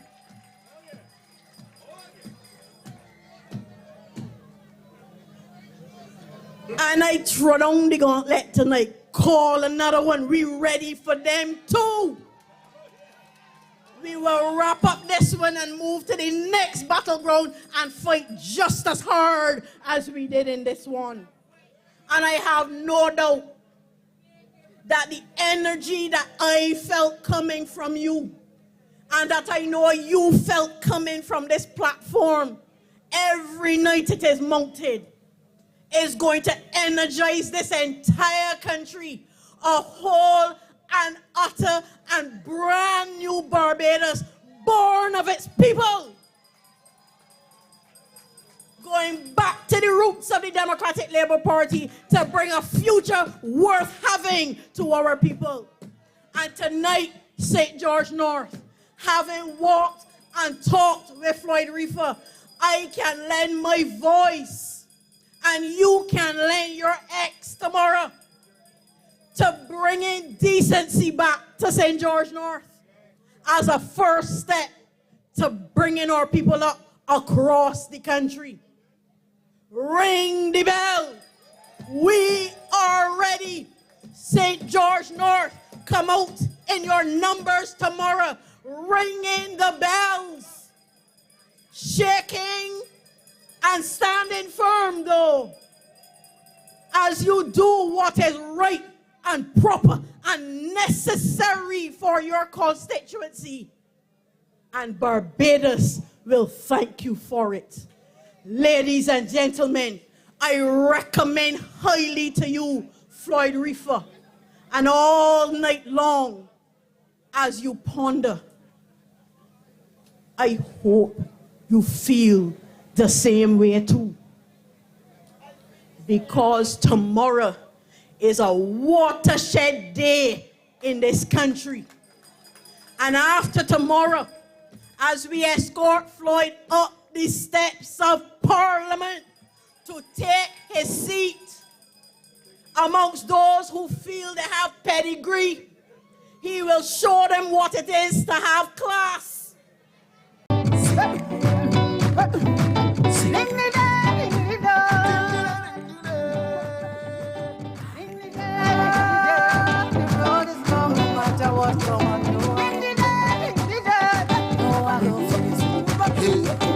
Even though the road is long, no matter what come, I know I'm gonna make it. Yes, I'm gonna make it. Even though the road is long, no matter what come, I know I'm gonna make it. Yes, I'm gonna make it. Remember the days of toting water, anytime that you have to bid. Or when people pass and they see you, oh, everyone used to feel that shame.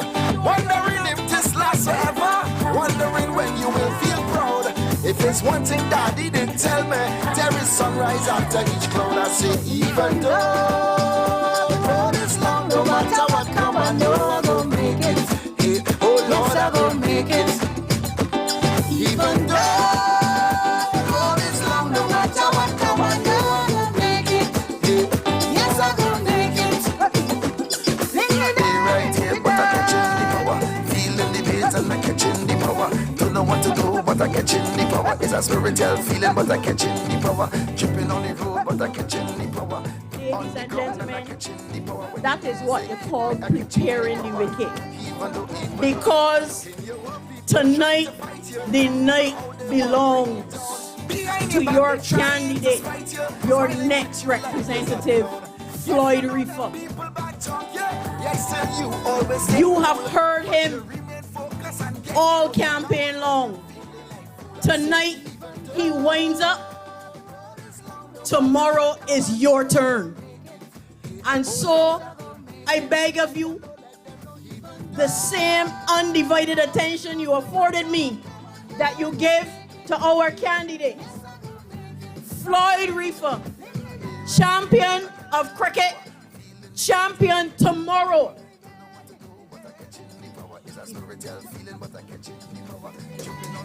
Ladies and gentlemen, your next representative, Floyd Reifer.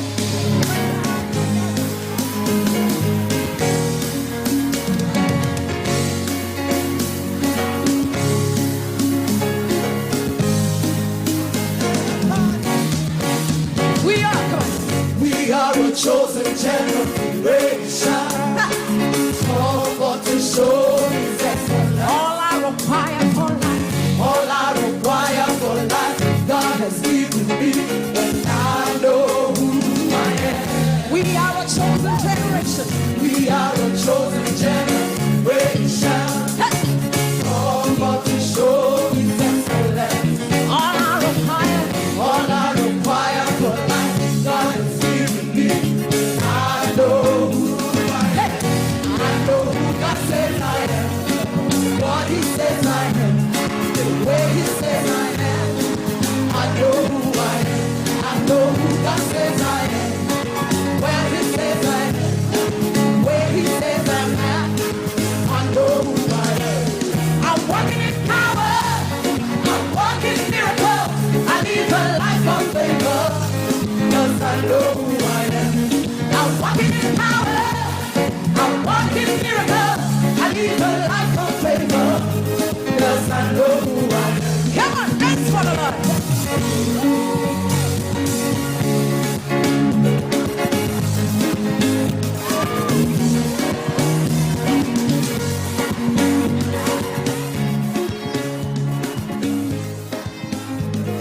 We are a chosen generation.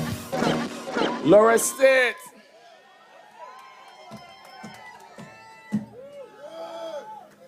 Sheffield. Good night, Laura State. The people of St. George now have good night. How everybody feeling?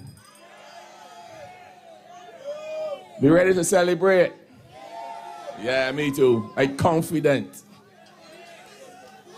Yes. All right, first let me start off tonight. Now, last week, in the wee hours of Friday morning, they had a house fire right below here. All right? I want the proud family to know that we are backing them all the way. All right? I want the community to come out and support the proud family, get them back on the feet again. Now, I know how it feels to have a house fire. Now, my house is burned down flat to the ground. My Reifer house and my mother and father's house was burned down. I know what it is to walk around with a pants and a shirt on your back and a pair of slippers. So I know how Salim feels, I know how Derek feels, I know how Frank feels, I know how everybody feels in the house. So I want this community to come together and support this family and get them back on the feet again. Let us commit to that. Yeah? All right. All the way. Ladies and gentlemen, the hour is upon us. It is time to do your civic duty in St. George North. It is time to reject the disrespect. It is time to reject the WhatsApp representation. Now, when I began this journey, I was motivated by one thing, and one thing alone, and that is to serve my people in this constituency. To give back to the community that played a role in my development as a child. I was not born with a silver spoon in my mouth. So I cannot stand here and say that I was aspired to be rich. I simply aspired to do well. So that in turn, I could provide for my family and help my community. That is the man that my Reifer and my parents raised. That is who I am. That is the commitment I give you. Because that is how I've lived my life. That is what my campaign is about. Then the Barbados Labour Party introduced the notion of pedigree, bloodline, and suggested that one had to be of a certain class and profession to enter Parliament. At that moment, comrades, the campaign became bigger than your humble servant, Floyd Reifer. This campaign is now about the right to self-determination. It is about the dreams of your sons and daughters and having them believe that the world is really their oyster.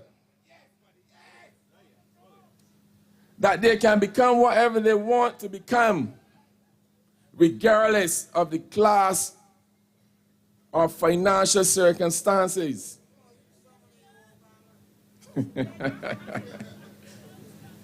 Now, Miss Watson's son from Parish Land should feel that he can become a member of Parliament. Miss Williams' daughter from Roach Village should believe that she can become Prime Minister. After all, this was the vision of the right excellent Earl Walton Barrow. When he founded the Democratic Labour Party, this was the vision of Earl Barrow and the DLP when we introduced free secondary education.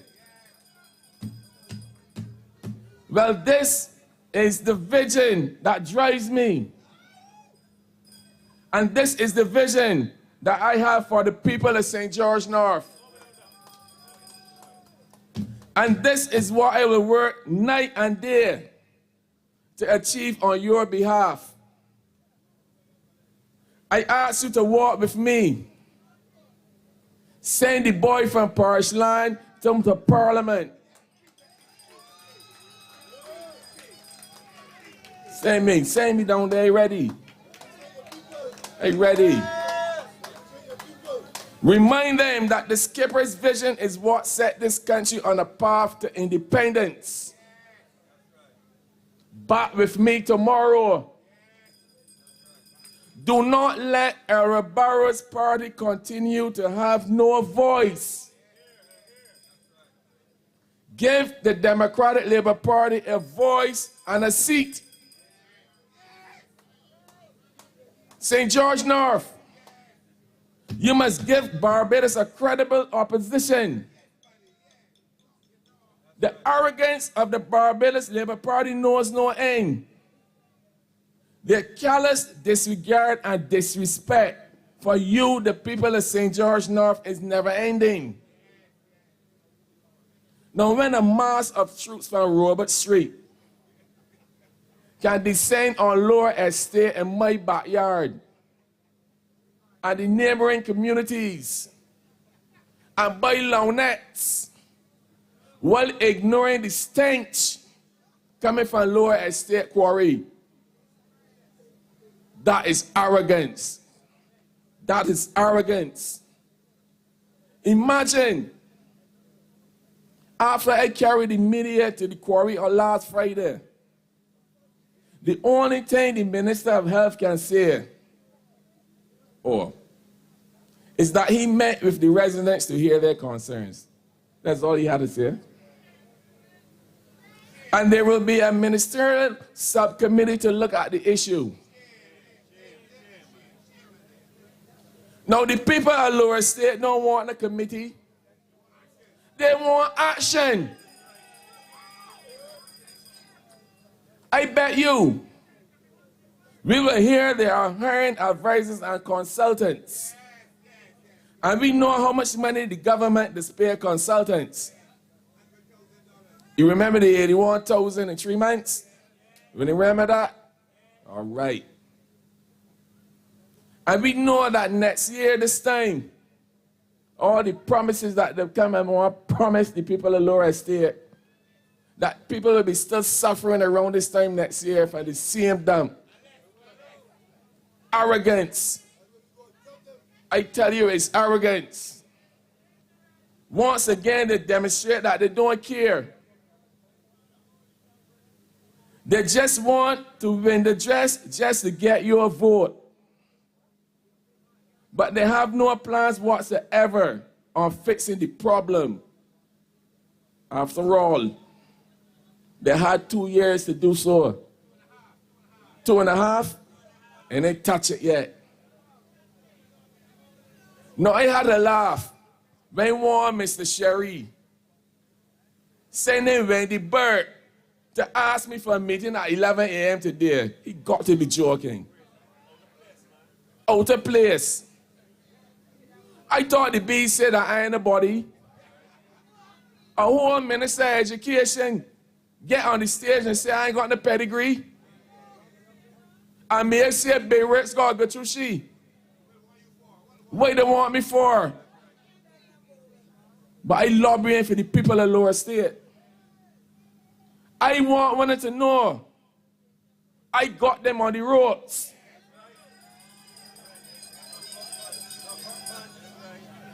Ring the bell again.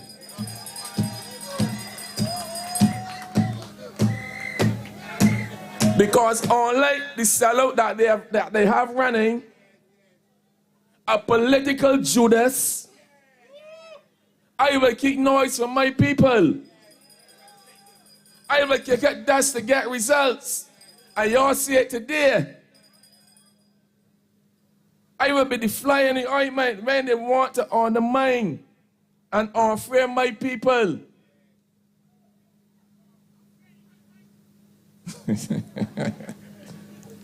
Me now carry a whole cabinet up there in the dump today. A full posse.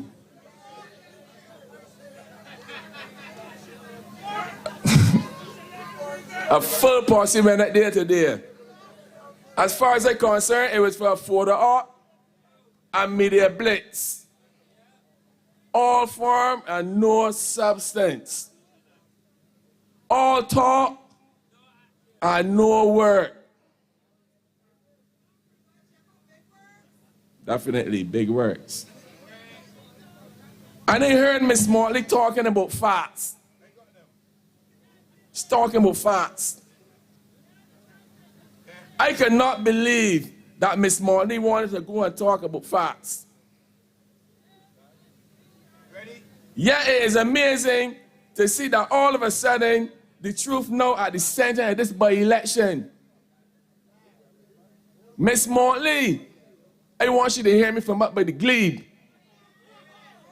You should not have gone there, because now I will have to bring the real facts.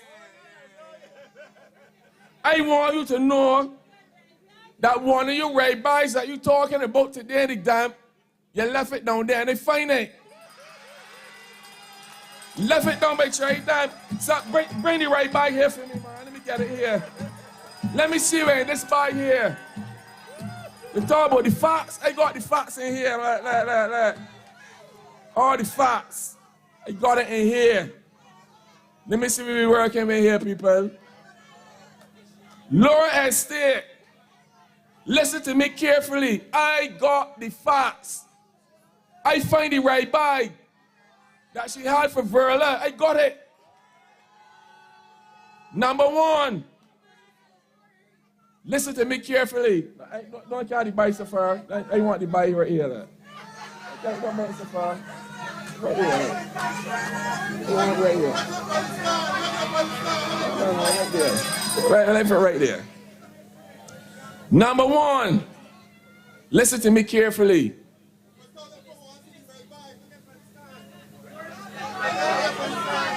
You want it? Right here?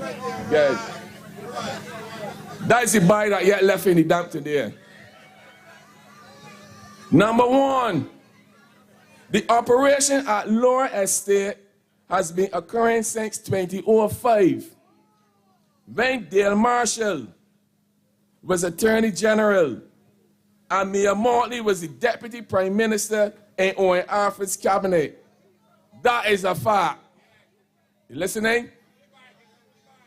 Fact number two. The relationship of Prime Minister Mortley and Anderson Sherry has been a topic of public discourse for years. It come out the bike. As far back as Crab Hill Police Station. Ring the bell.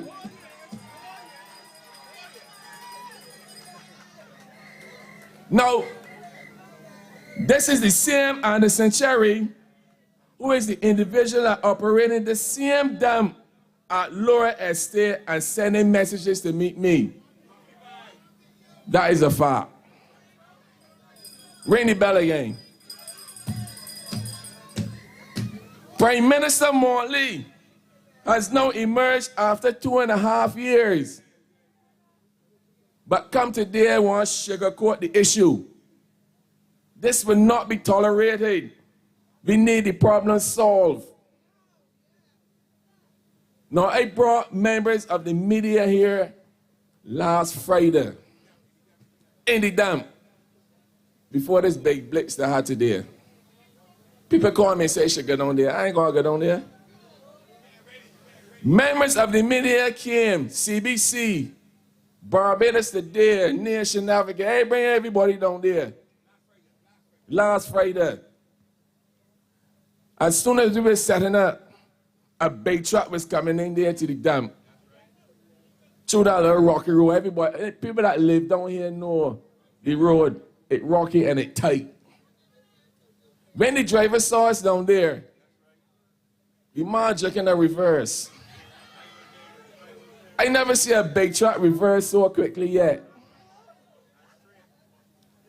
They knocked down 3 branches, 3 limbs, nearly knocked down.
Anybody remember that article?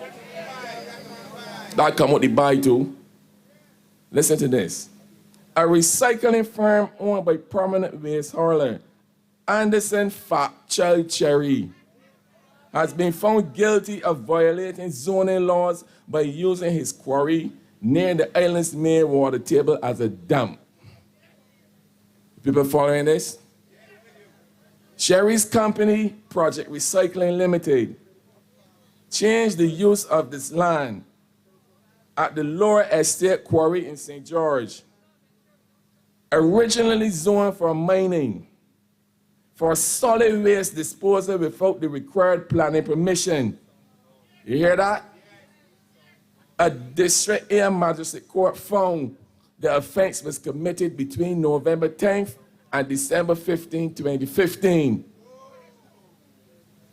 Magistrate Douglas Frederick handing down the ruling today after prosecutor Crown Counsel Oliver Thomas and defense lawyer Derek Orderson made the final submissions in the case brought down Chief Town Planner Mark Cummings against the recycling company.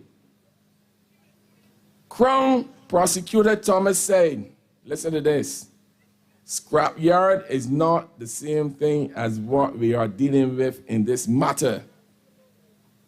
When you think of scrapyard, you think of heavy metal. Certainly not a dump. We are satisfied that there was a change of use of this land, and there is a grave breach of planning control in this matter. It is not relevant as to what the accused found. when they started to occupy the premises, but they continued the practice. Under occupation, the Crown has proven its case. That is all the facts I had there in this bag here. Right here. That is the facts in the bag. Look, it's right down there, man. That's me a bag there. That's me a bag there. Now, people, they can't bring no smoke screen and mirrors when it comes to this situation. I am urging you to further research the facts on this case. And you will see that this is a clear indication that this dump is an offense. And we will not rest until the people of Lower Estate get a resolution and compensation for their suffering. Lower Estate, you want to hear me? Now, when I remember Greiner had a song called Mr. T. Understand, people? That song came out in 1983. It was a song aimed at Tom Adams and the Barbados Labour Party. Remember the verse? Remember the verse? I was so dumb when you come with the rum and steal my ex from me. You come with big tricks and rob my democracy. You want to hear that? Almost 40 years later, the Barbados Labour Party has come with the same tactics. Whether it's corned beef and biscuit politics, it is no long necks and $200. It is the same thing. I want us to do them tomorrow what we did to them in 1986.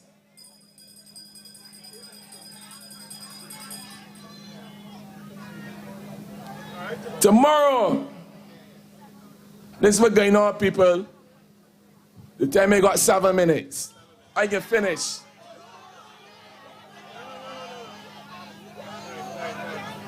I got 1 minute. I got so much things to say. But I tell this. Lower Estate, St. George North, the whole of Barbados, I know you're all back in Reifer. Come out and vote for democracy. Vote for quality representation. Vote for change. Vote for Reifer. Back with me, and I will back for you. Ring the bell. Reifer, give Floyd the vote. Tell him we give Floyd the vote. St. George North is supporting me. Give Floyd the vote. Tell him we give Floyd the vote. Representing for the young and the give Floyd the vote. Tell him we give Floyd the vote. St. George North is supporting me. Give Floyd the vote. Tell him we give Floyd together. We can build this community up. Flat rock, what a win, win, win. When Reifer get in. A Newbury got a win, win, win. When Reifer get in. Tear Hill got a win, win, win. When Reifer get in. Salters got a win, win, win. When Reifer get in. Hey, hey, hey,